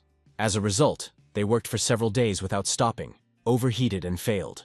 In any case, the electricity needs to be restored first. The only problem was that the diesel fuel froze, although the last time the guy started the generator, there were no such problems. As a result, the main character realized that he would not be able to start the generator, since there was no electricity and the required temperature. This time, Han Feng decided to use the ability, but it needed to be carefully controlled to avoid igniting the oil. It worked, and now the house has electricity, but if the heaters overheat again, the house will freeze again. Han Feng came up with an idea on how to create a reliable heating method once and for all. He asked Yuan Yi if they had steel pipes or something like that. He wanted to make a heating system. QQ appeared nearby and said that, according to her wayward sister, they had a whole warehouse of steel pipes. With the help of the improved ability of the eccentric, they will be able to quickly deliver all the necessary materials. And then the heroine handed a small clot to Yuan Yi and explained that he just needed to put all his things in there, and she would pick it up from the other side. It turns out that shortly after QQ overate, she developed a second spatial window. As a result, the eccentric's plan worked, and the pipes were quickly delivered to the protagonist's villa. First of all, you need to turn off the generator to make it easier to modify it. It's water-cooled, so you can use hot water from the radiator. First, the protagonist connected the radiator outlet to a steel pipe. Hot water will flow through the pipes and circulate throughout the house, causing the interior to become warm. If you soften and bend steel pipes, you get a battery system. After all these manipulations, the main character only had to carry out these improvised batteries everywhere. Then, using a pump the water back into the radiator, heat it up again, and use it in a circle. Han Feng could finally start the generator and heating system. Soon the house became warm, and the heroes even changed into t-shirts and shorts. Now the main character only had to tidy up the garden to get fresh vegetables again. The next day, Han Feng tried using green light to revive the dead vegetables. However, half an hour later he realized that there was no effect. Moreover, the vegetable tasted very sour. Returning to the apartment, the main character asked the eccentric to give him new seeds, since the old vegetables in the basement had rotted. QQ handed over a bag of strawberry seeds and said, "The Eye of Evil says that in addition to vegetables, they also need fruits and berries." Suddenly the main character remembered something important. If you mix beans, meat, and green and red light, you get more meat. Now, if the main character can catch the energy fluctuations, everything will work out. The attempt was successful. The vegetable immediately grew in size, but the taste remained as sour as before. In other words, if you increase the amount of meat, fruits, and vegetables, they will retain their original taste. All that remains is to grow ripe strawberries and increase their size. QQ took out a walkie-talkie and told the protagonist that Sister Jing had already returned, and there was no need to pick her up. She also brought with her a small pet, which turned out to be a real polar bear. The girl explained that she immediately rushed home after leaving Miss Jiang. But on the way, this little boy suddenly ran past. She instinctively struck out, accidentally wounding him. Now the main character understood where the beast got such a wound on its face and why it was so scared now. Be that as it may, the heroes took the bear to themselves. Probably because there was always enough food. After a few days, the bear became completely accustomed to them. Han Feng soon learned that the bear sled was indeed fast. A few days later, our heroes managed to grow strawberries. QQ wanted to show mercy to her relatives, so she sent some berries through the spatial pocket.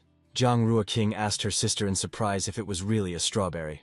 However, they immediately ate all the berries. Suddenly, the door of the room was violently knocked down.